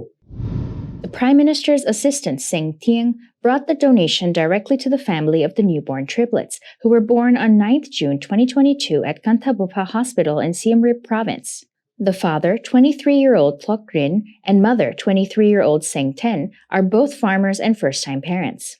The donation made by the Prime Minister includes 5 million riel in cash, 50 kilograms of rice, 2 large boxes of milk, 5 kilograms of sugar, 2 sarongs, and 2 scarves. The Prime Minister's assistant said that from 1999 to the present day, over the last 23 years, 387 families gave birth to triplets or quadruplets and received generous donations from the Prime Minister and the First Lady to help support their daily hardships, especially in raising triplets to be the grandchildren of both the Prime Minister and the First Lady. He added that these donations are not gifts from the royal government, the Cambodian Red Cross, or the CPP, as they are not politically motivated. Instead, these donations are sincere gifts made from the Prime Minister and First Lady's hearts, who understand the real difficulties faced by those who have given birth to triplets or quadruplets. Darshana Gulchen, EAC News. The 14th BRICS Summit held on Thursday opened a new chapter of cooperation and demonstrated the bright future for the BRICS mechanism, according to Chinese Foreign Minister Ma Zhaohu. Chinese President Xi Jinping on Thursday called on BRICS countries to foster high-quality partnership as they embark on a new journey of cooperation. Other leaders of BRICS countries are South Africa President Cyril Ramaphosa, Brazilian President Jair Bolsonaro, Russian President Vladimir Putin, and Indian Prime Minister Narendra Modi were present at the summit. In his welcoming speech, President Xi noted that they faced formidable and complex circumstances over the past year. BRICS countries have embraced BRICS spirits and openness, inclusiveness, and win-win cooperation while enhancing solidarity and coordination to the joint tackle of challenges. BRICS countries as important emerging markets and major development countries need to act with a sense of responsibility, speak out of equality and justice, remain firm in conviction and that they will defeat the pandemic, pull strength for economic recovery, advocate sustainable development, joint contribute wisdom and ideas to highly quality development of the BRICS Corporation, and bring positive stabilizing and constructive strength to the world, said Chinese President. Xi then delivered a speech titled Fostering High-Quality Partnership, Embarking on New Journey to BRICS Cooperation. BRICS countries should support each other on issues concerning their representative core interests, practice true multilateralism, uphold justice, fairness and unity, and oppose hegemony, bullying and division, Xi said. Xi said China was willing to work with BRICS members to promote effective implementation of global security intended to contribute to global stability. First, Xi said BRICS countries need to uphold solidarity and safeguard with world peace and tranquility. Second, Xi called on BRICS countries to uphold cooperation to boost development and jointly tackle risks and challenges. Third, Xi said BRICS countries need to uphold the pioneering spirit and innovation and unleash the potential and vitality of cooperation. Fourth, Xi called on BRICS countries to uphold openness, inclusiveness, and pool collective wisdom and strength. The 5 BRICS countries account for a quarter of the world economic and over 40% of the global population. Those forums for Brazil BRICS. Confrontations between protesters and security forces erupted in Quito, Ecuador on Thursday the 23rd of June after a large group were gathered in the city north to demand an end to blockades emergency measures.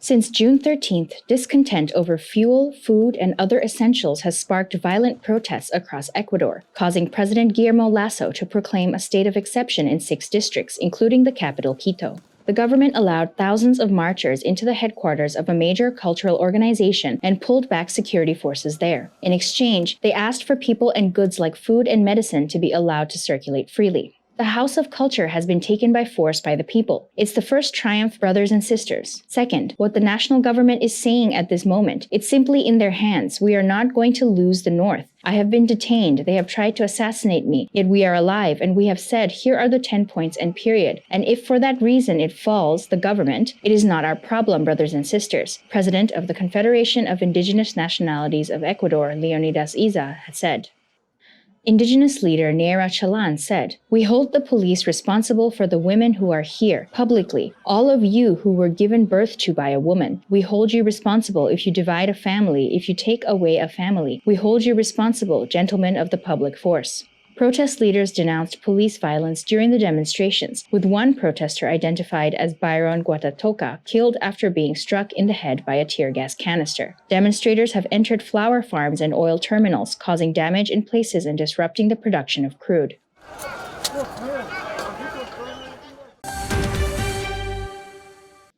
The Southeast Asian bloc, ASEAN, should rethink its approach to engaging with Myanmar and demand specific actions and timeframes to end hostilities in a military-ruled country, a United Nations expert said on Thursday. Special Reporter on Human Rights Tom Andrews also called on UN member states to engage formally or informally with Myanmar's shadow National Unity Government to help the humanitarian situation. The 10-member Association of Southeast Asian Nations is divided over how to deal with Myanmar, where the military overthrew an elected government last year and has led a brutal crackdown on opponents. Shortly after its coup, ASEAN members, including Myanmar, came to an agreement to restore peace, but progress has stalled amid weak enforcement. The agreement is meaningless if it sits on a piece of paper, Andrews told a news conference after a 6-day trip to Malaysia, one of the junta's most vocal critics in the region. After 1 year of a lack of progress, let's rethink this approach by adding a strategy to the implementation of that approach, he said, adding ASEAN countries should heed Malaysia's call for more action. ASEAN late last year took the unusual step of excluding Myanmar's military leaders from a high-profile regional summit for failing to honor the peace deal. But current chair Cambodia has since made overtures to the junta, including inviting its defense minister to a regional meeting on Wednesday, despite criticism from activists. Countries are also divided over communicating with NUG, an alliance of anti-junta groups in hiding or in self-imposed exile, which Andrews called a legitimate entity. From a practical point of view, there's lots of information that the NUG has available that could be of extremely valuable use for these countries seeking to give humanitarian aid, he said. The junta has outlawed the NUG for being terrorist and urged countries not to engage with them.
If it's happening and you need to know about it, you'll get it all right here.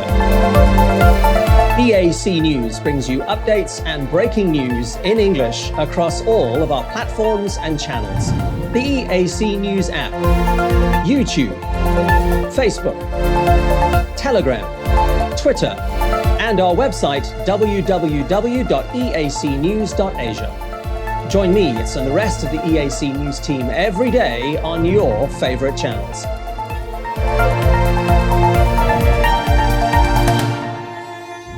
EAC News, Cambodia made clear.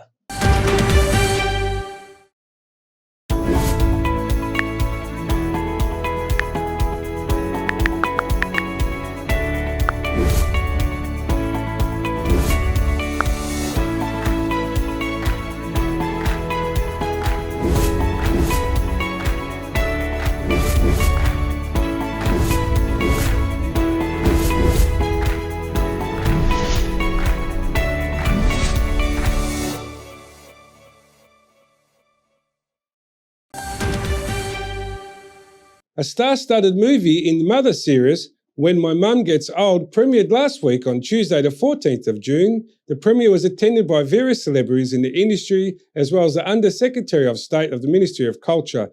EAC News also attended the premiere and got the glitz of all the glamour of the film industry. The premiere was attended by various celebrities in the industry. There were snacks and drinks provided to guests before the event began. The Undersecretary of State from the Ministry of Culture gave a welcome speech and said he was glad to see so many had come out to support the film industry now that the government has gotten COVID-19 under control. He also praised Bonpungwapa for being a model for women and their strength, as she both wrote and directed this movie. Tai Song, the CEO of Gongcha Pictures, expressed pride that his company, in partnership with MCNV Pictures, produced this film and said that he hopes the public will come to support it in theaters. Gongcha Pictures said it is committed to innovating in the Cambodian film industry. Bonpungwapa said she has been happy to see her work get continuously produced and respected in spite of her age, and this experience provided her inspiration to write and direct this movie. This is the third movie in her Mother's series, which started with A Mother's Heart and proceeded with Modern Mothers.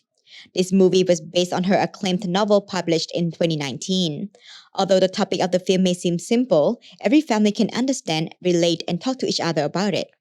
ស្ដាប់ចំណងជើងវាដូចសាមញ្ញទេចាពេលម៉ែចាស់ទៅតែពេលម៉ែចាស់ទៅមានរឿងអីកើតឡើងរឿងនេះត្រូវបានការជជែកវែកញែកគឺថាទាំងគ្រប់គ្រួសារដែលបានឆ្លងកាត់ដែលមានម្ដាយវ័យចាស់ហើយនឹងកូននៅក្មេងប៉ុន្តែកូនខ្ញុំគាត់និយាយពាក្យមួយឃ្លាខ្ញុំគិតថាក៏អត់ខុសដែរថាពេលម៉ែចាស់ទៅកូនក៏ចាស់ដែរចាអញ្ចឹងយើងចាស់ទាំងអស់គ្នាគ្រាន់តែចាស់តាមលំដាប់លំដោយម្នាក់យល់ថាខ្លួនមើលហើយខ្លួនបានយល់ផ្លាស់ប្ដូរទស្សនៈផ្លាស់ប្ដូរការគិតហើយផ្លាស់ប្ដូរការប្រព្រឹត្តរបស់ខ្លួនទៀត Nin Sotira, an actress in the movie, echoes this sentiment as she reflects on her journey with her mother and herself as a mother.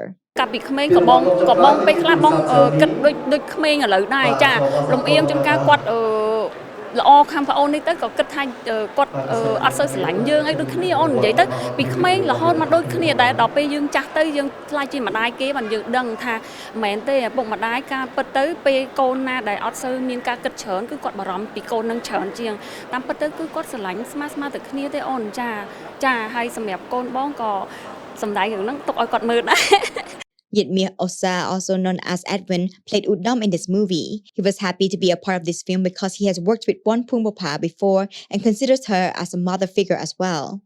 រឿងនេះមិនមែនជាលើកទី1ទេសម្រាប់ខ្ញុំគឺជារឿងទី4ទី5ហើយដែលខ្ញុំបាទមានវត្តមានជាមួយគាត់ហើយខ្ញុំមិនត្រឹមតែជាតួសម្ដែងទេខ្ញុំក៏ធ្លាប់ធ្វើការជាមួយគាត់ដែរខ្ញុំធ្លាប់ធ្វើ assistant director ជាមួយគាត់ធ្វើ AD ជាមួយគាត់ធ្លាប់ធ្វើការខាង production និយាយបានថាខ្ញុំហៅគាត់ថាម៉ែទៅហើយគាត់ក៏ហៅខ្ញុំកូនដូចគ្នាចំពោះគាត់អ្នកខ្លះអត់ដឹងពីគាត់គេថាគាត់កាចថាគាត់មកក្រក់មកអីតែបើចំពោះខ្ញុំតែខ្ញុំដំបូងខ្ញុំមានអារម្មណ៍ដូចគ្នាប៉ុន្តែស្គាល់គាត់កាន់តែច្រើនស្គាល់គាត់កាន់តែយូរទៅហើយមានអារម្មណ៍ថាអូតាមពិតគាត់ថាគាត់ស្ដីអីយើងគាត់ចង់ឲ្យយើងល្អតែពេលដែលយូរទៅគាត់អាប់សម្ដីដែលគាត់ស្ដីគាត់ថាយើងមានអារម្មណ៍ថាយើងកាន់តែស្ដាប់កាន់តែចង់ស្ដាប់ព្រោះគាត់ពេលដែលគាត់ថាទៅគាត់ធ្វើឲ្យយើងចេះមកកម្រិតទៀតយើងខ្លាំងមកកម្រិតទៀតអញ្ចឹងណាចំពោះខ្ញុំមិនថាខ្ញុំស្រឡាញ់ចូលចិត្តគាត់ហើយទុកគាត់ដូចជាអ្នកម្ដាយរបស់ខ្ញុំអញ្ចឹងក្រៅពីអ្នកម្ដាយបង្កើតរបស់ខ្ញុំ Min Sonita was excited to join this film because she wanted the role of Pisay as soon as she read the script.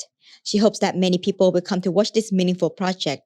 ដំបូងគឺមានអារម្មណ៍រំភើបខ្លាំងមែនតើដែលបានចូលរួមក្នុងខ្សែភាពយន្តមួយនេះព្រោះថាជាខ្សែភាពយន្តមួយដែលដាក់ជាប់នៅក្នុងដួងចិត្តផងនេះខ្ញុំចាបន្ទាប់ពីខ្ញុំបានអានហើយអញ្ចឹងខ្ញុំសម័យថាខ្ញុំនឹងបានលេងនៅក្នុងខ្សែភាពយន្តមួយហ្នឹងពីព្រោះថាយ៉ាងហើយណាស់ក៏យើងបានបង្ហាញក៏ដូចជាទង្វើមួយសម្រាប់ទៅដល់បងប្អូនទុកមើលថាជាគំរូផងដែរព្រោះថាសាច់រឿងមិនថាតិចមិនថាច្រើនទេក្នុងគ្រួសារនីមួយៗតែងតែមានចាប៉ះពាល់លើសលួសទៅដល់អ្នកម្ដាយឯងអញ្ចឹងចង់ឲ្យបងប្អូនទាំងអស់គ្នាគាត់មកមើលហើយគាត់កែសម្រួលកែខ្លួនចាដើម្បីធ្វើអ្វីដើម្បីអ្នកម្ដាយខ្លួនឯងនៅពេលដែលគាត់នៅមានជីវិតផងខ្លួនឯង The premiere also featured a lucky draw for fans to win different prizes from Xiaomi.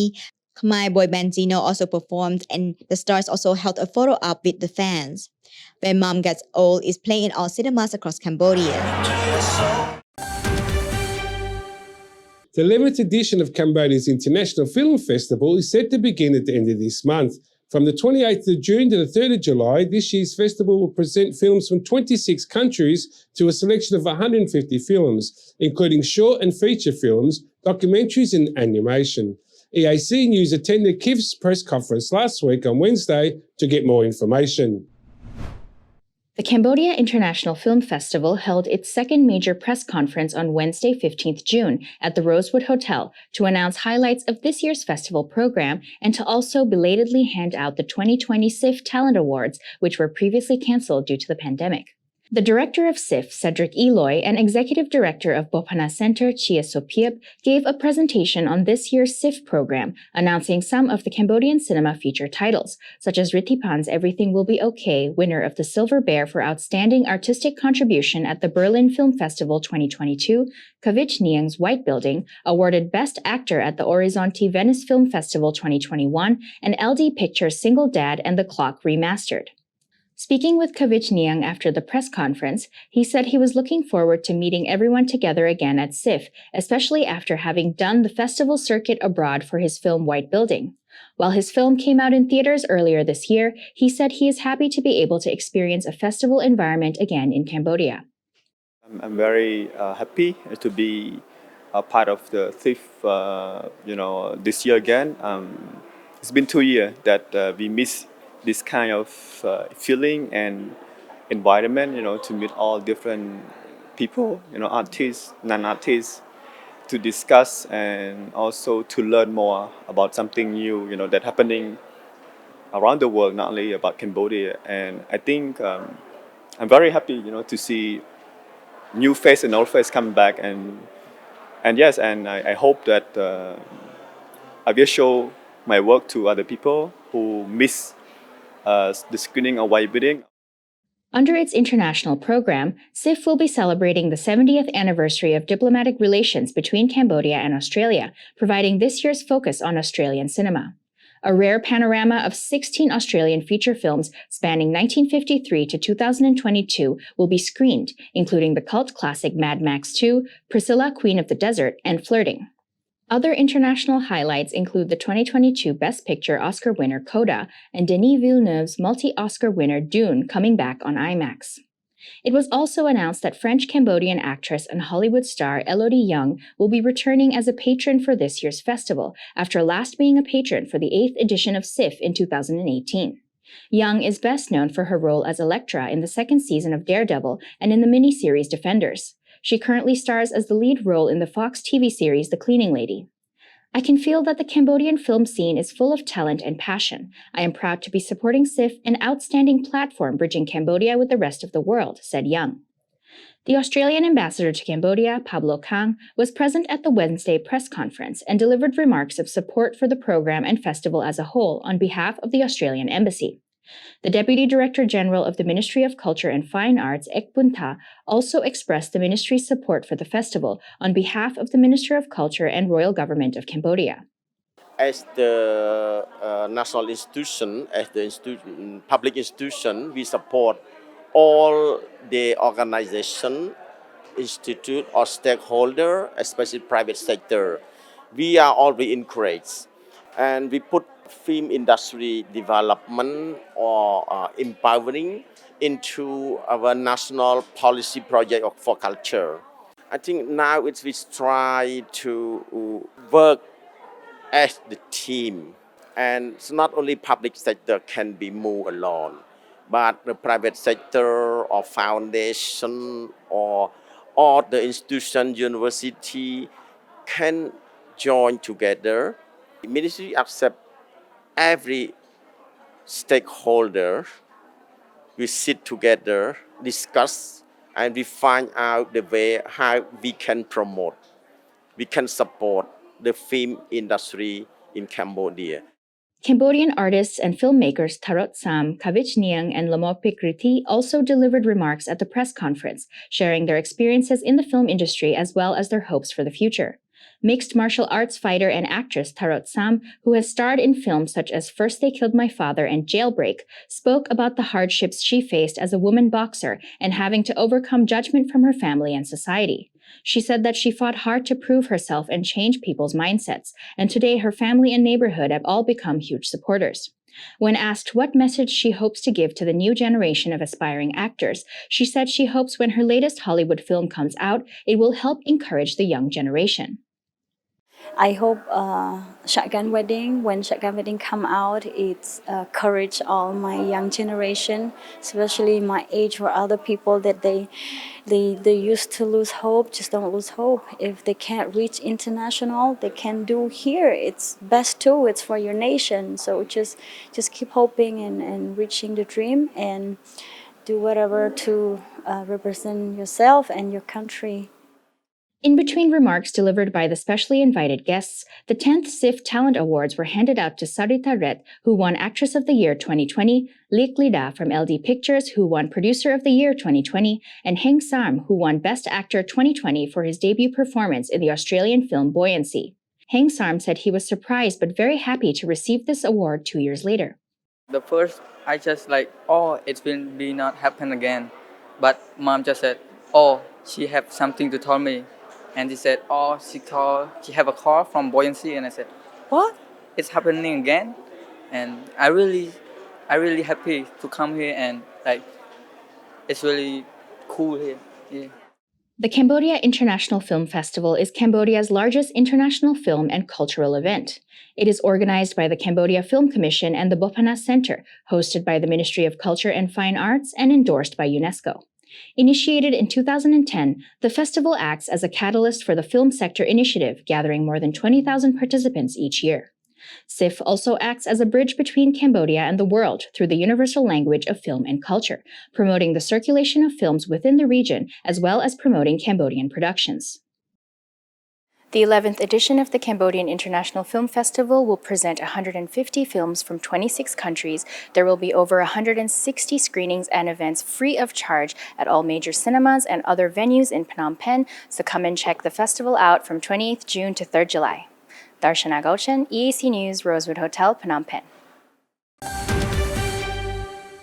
Cambodian football fans came to experience the amazing FIFA World Cup trophy with Coca-Cola on Wednesday the 15th of June 2022 at the Muradok Techo National Stadium. EAC News was at the Muradok Techo National Stadium to ask football fans how they felt about seeing and having their pictures taken beside the World Cup. EAC News reporter Dashana Guchin has the story. Participants were full of excitement to have their picture taken beside the World Cup and also join the celebrations of their love of sports and friendship. The trophy embodies the success and pride of the FIFA World Cup, with only the best football players getting a chance to hold it. Having the opportunity to see such a famous sports symbol up close is a dream for many football fans around the world. The event had a thrilling, welcoming performance by traditional Khmer drummers and Apsara dancers, creating an energetic atmosphere as the trophy was officially unveiled. Cambodian national team defender Thierry Chantabin and goalkeeper Suyati also joined football fans at the Moradok Tekcho National Stadium to see the unveiling of the trophy. EAC News had the chance to interview Thierry Bin, Cambodian national and Visakha FC footballer.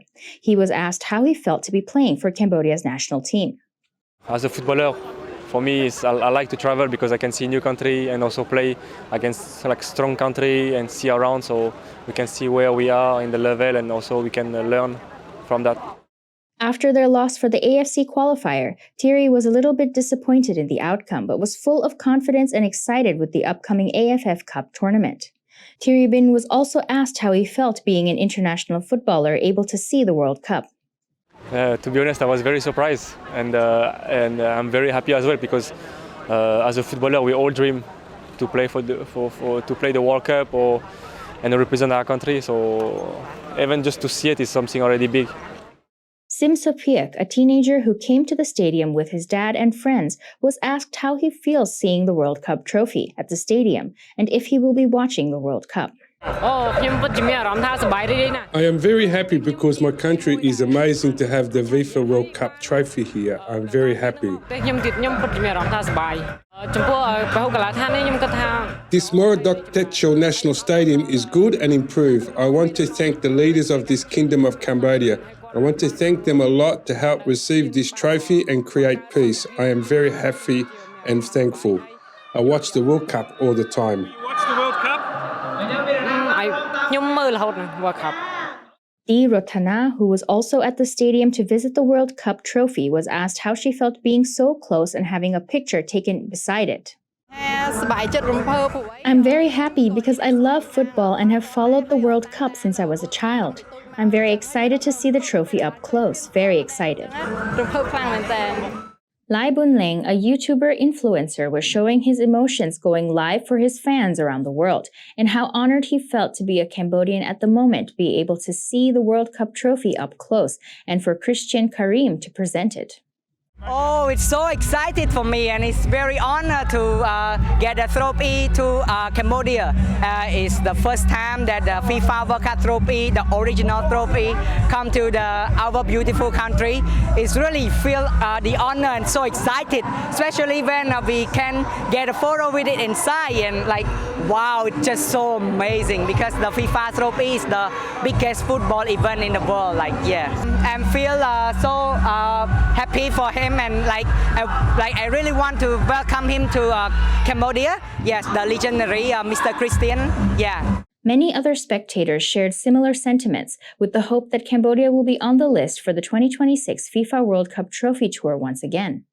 The event underscores the commitment of Coca-Cola and FIFA to set new standards for fan-focused sports programs around the world. In addition to bringing football trophies to Cambodian fans, the FIFA World Cup Trophy Tour also provides new forms of customer activity and creates special opportunities for local people to enjoy, connect, and celebrate great games together. The World Cup trophy is awarded to the winning team of the World Cup. However, the original trophy still belongs to FIFA. The original World Cup trophy must remain the property of FIFA and cannot be handed over to the winning team permanently. The winning team has the right to retain the World Cup trophy temporarily and then will be permanently awarded a replica of the FIFA World Cup. The World Cup begins on December 2022 in Doha, Qatar. Teams that have qualified for FIFA World Cup 2022 include Qatar, Australia, Costa Rica, Germany, Denmark, Brazil, France, Belgium, Croatia, Spain, Serbia, England, Switzerland, Argentina, Netherlands, Iran, South Korea, Japan, Saudi Arabia, Ecuador, Uruguay, Canada, Ghana, Senegal, Portugal, Poland, Cameroon, United States, Mexico, and Wales. With the absence of 2 years due to COVID-19 pandemic, the Phnom Penh International Half Marathon returned in fine form with over 3,000 competitors. Organisers were happy with the registrations and are now looking forward to the 7th Khmer Empire Full Marathon that starts and finishes in front of Angkor Wat Temple in Siem Reap. Due to a 2-year absence due to COVID-19, the Phnom Penh International Half Marathon returned with a vengeance. Over 3,000 competitors competed and hundreds of volunteers helped to put the marathon back on track. The organisers were very overwhelmed with the response they received. The opening and closing ceremonies of the event were presided over Dr. Tong Khon, Minister of Tourism, President of the National Olympic Committee Cambodia, Vut Chamron, Secretary of State, the Ministry of Tourism and Secretary of NOC, Kul Bun Lee, Secretary of State, Ministry of the Royal Palace, and with the participation of Nun Parit, Deputy Governor of Phnom Penh. EAC News went to the Half Marathon Expo to chat with organisers and competitors and also had the privilege to interview Managing Director Sam Falla. Can you tell us about your organisation? Yeah, actually, our organization, we are the member of the international network. We are the member of the AIMS. That means Association of International Marathon and Road Races. So we are the member of more than 100 countries, more than 100 countries who are the member of the AIMS, that is the International Marathon, World Marathon. So in Phnom Penh, we also the international race, and in Siem Reap we have a 2 race international, and also in Siem Reap next year, we organize in Siem Reap also. We stimulated by the support of the government side and also authority in every place that we organize this event. For example, in Phnom Penh, we are very happy and also very grateful to the support from the authority of Phnom Penh, Phnom Penh government side, and also Siem Reap, and also in Siem Reap. So they support like security, traffic control, and ambulance from medical care, also from the provincial or capital government side, also support about this one. What's the feeling like today from the runners? Today is a very happy day for everybody for the running. Runners, they come to collect the sponsor, the race kit today and tomorrow. For the on the 19th, we will have a big marathon event in front of the Royal Palace. This is for the celebration of the 10th anniversary of also our Phnom Penh International Half Marathon. This is your 10th year running as a half marathon in Phnom Penh? Yeah, this is the 10th anniversary of Phnom Penh International Half Marathon in Phnom Penh. The first one we organized in 2013, and until today is 10 years already. But actually, we have some problem about the COVID pandemic period, 2 years. We didn't do anything, and we just start again for this year, 2022. What are the distances of the marathon, and have you received a lot of registrations this year? Half marathon, we have a 21K, a 10K, and 3K. And total runner, we got almost 4,000 at the moment. 21K, we have around 400 runners, 21K. And 10K, we have more than 1,500 around that. And also 3K, maybe we got around 2,000 runners. So totally around a little bit more than 4,000 for these years. So if we compare with the last 2 years before the pandemic, in 2019 we got more than 6,000 runners, and this year we got more than 4,000. It means 2/3 of the last year. So very successful, I think. It's very warm in my heart from the organizer of the event, because we just started and we got 2/3 of the last event. Yeah, so I think it's good. It's good enough. Do your runners come from all over the world? Yeah, it's come from, actually, we have 52 countries, including Cambodia, 52 countries. So we have the top three countries, we have Japanese, we have China, and we have another one, maybe Australia or something, I forgot, but sorry about that. Yeah, I will check again. The marathon is for anyone to join? Yep, family is not limited. They're open, yeah, for family from kids to the old people, for the whole family, yeah. How does everyone feel the marathon takes place in front of the Royal Palace? Yeah, it's very happy because the Royal Palace permit us to organize this one exactly in front of the gate of the Royal Palace. And actually, this event in Phnom Penh, especially for we celebrate always. We organize for the 10th year already, with the main purpose of for the celebrate the King Mother's birthday. This is the main purpose of our event. And the second one for the health of the Phnom Penh people and for the people around Cambodia. Andrew from the UK has been living in Cambodia for about 14 years and was glad to see the marathon back. He had run the marathon a couple of times and this year his whole family was going to join. In Cambodia, I always try to do the Angkor Wat, sometimes the half marathon, sometimes the 10K. So I've done that one. I think those are the ones I've done. Always enjoyable to run here. Preparation for training, I think I've done probably more mental training than I have physical training, but I hope that kind of positive visualization will help get me over the line. I might quite not make the Olympic qualifying time, but as long as I get round in one piece, I'll be happy. Two teenage boys, Krul Mong String and Guy Chahok, who are friends from school, came to Expo to sign up for the 21-kilometre run. They were asked if they had run the marathon before and what training had prepared for the marathon. Well, we actually train together. We run around, whenever we find like tracks like these, we just run around it for like an hour or 2 hours. And we would do 5 to 10 Ks every single day, basically, yeah. I just want to challenge myself because my whole life has been about studying, so I want to do something that's physical. So this is a good place to start.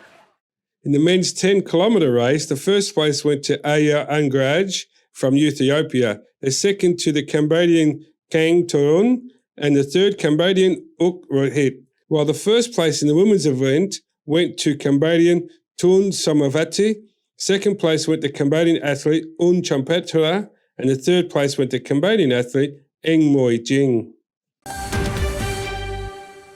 And finally, Haid Rinsi Phnom Penh and the Tribat Cambodia are hosting their joint cultural event with Nak Noi's first solo art exhibition in Phnom Penh this Friday, 24th of June. Let's get to know him, his art, and a little bit about his beginnings to see what inspires him. Nak Noi is a promising young Cambodian artist whose work has always embodied the dreamlike escapism. He welcomes the viewer to abandon reality for new realms, and Nak Noi's unique style stems solely from his imagination. Born and raised in Siem Reap, Nak Noi began making art when he was little and first saw his sister's drawings.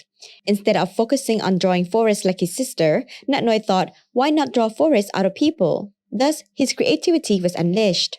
Nak Noi did not have access to many resources, so he had to save his own money to buy art supplies, as his parents were not supportive of him pursuing an artist's career at the time. When he was little, on his way from home to school, he would take a particular road next to a pagoda where he would see people painting murals, which helped spark his inspiration. He would stop to watch them paint for hours and ask questions. Yeah, that is the big inspiration for me. I stand there sometimes. I just staring, spending hours to just watching what they are doing. I forgot his name, but he was nice to me. That he said that you're going to be a good artist if you really like art. Yeah, that's what he told me, and he encouraged me to draw. Although he never received formal training, the first time Nak Noi considered himself a professional artist was when he sold his first drawing for $100 at age 15. His artworks now range from $35 to $10,000 for paintings on 2 meters by 2 meter canvases. Some of Natnoy's intricate artworks from 2018 will be showing in the exhibition on Friday. He said that back then, there were people who would offer him only $50 for his artwork that he would spend over 6 weeks creating. However, now people finally see the great amount of detail, care, and hard work that he puts into making his art. He is currently in his first year of visual arts course at Phra Panli Salapa in Battambang province. He began his artistic journey with colored pencils, pens, watercolors, and now works also with acrylic. Although most of his current works are acrylic on canvas, his favorite medium is still watercolors because he can stop and pick up the work anytime he wants.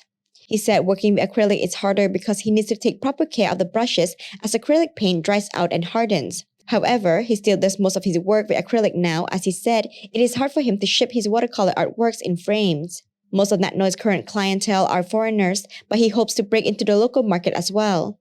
Although his surrealist art may not be what locals are used to seeing, a Khmer artistic sensibility is still present in his paintings, inspired by things like traditional Khmer jewelry, intricate costumes, and architecture. His works are layered with metaphors and symbolism and are constantly evolving. His signature style, however, is still very recognizable, making his work highly collectible and featuring out-of-this-world human-like creatures in costumes, headdresses, and other embellishments. Common recurring themes in his work include strong women and female empowerment, as he gains a lot of inspiration from the strong women in his life, especially his mother and sister. At the exhibition on Friday, viewers can see portraits of his mother, the King Father of Cambodia, or even his own self-portraits.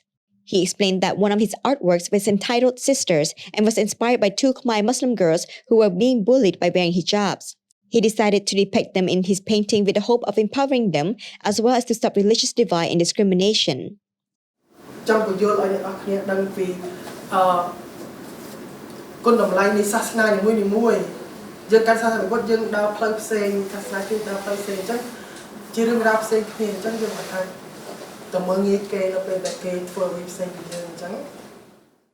At first, Natnoy did not want to show his artwork, but the more he continues to create, the more he thinks his work needs to be seen. In the future, he hopes to open his own art gallery. I used to only thinking to create art, not showing people at all. But at some point, I felt like it deserved to be shown. It deserved to be seen somewhere, because I think people can judge it, people can have opinion on it, so I might improve. Well, I was always telling myself that I'm an artist since I was young, because I have to have my own vision, my own plan ahead, so I can go for it. So yeah, we need to have plan. The opening of Natnoy's Kingdom Art Exhibition will take place at the Hyatt Regency Phnom Penh on Friday, 24th of June from 6:30 to 8:30 p.m. Entrance to the exhibition will cost $55 per person. The event will feature new works, interactive art, live painting, free-flow canapes and drinks, and special guest DJs. For one night only, everyone who attends this event will also receive 20% off for all of their art purchases. The exhibition will run for about 6 weeks. Natnoy has shown that no matter how little resources you have, as long as you have the ambition and the passion, you can accomplish anything you want. Congratulations, Natnoy, on your first solo exhibition. I'm Dekanin from EAC News, Phnom Penh. Now let's have a look at the weather and what you can expect over the next few days.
Thanks for watching the weekly Roundup here on EAC News Channel. More from the EAC News team in the daily Roundup Monday night at 8 p.m. I'll see you then.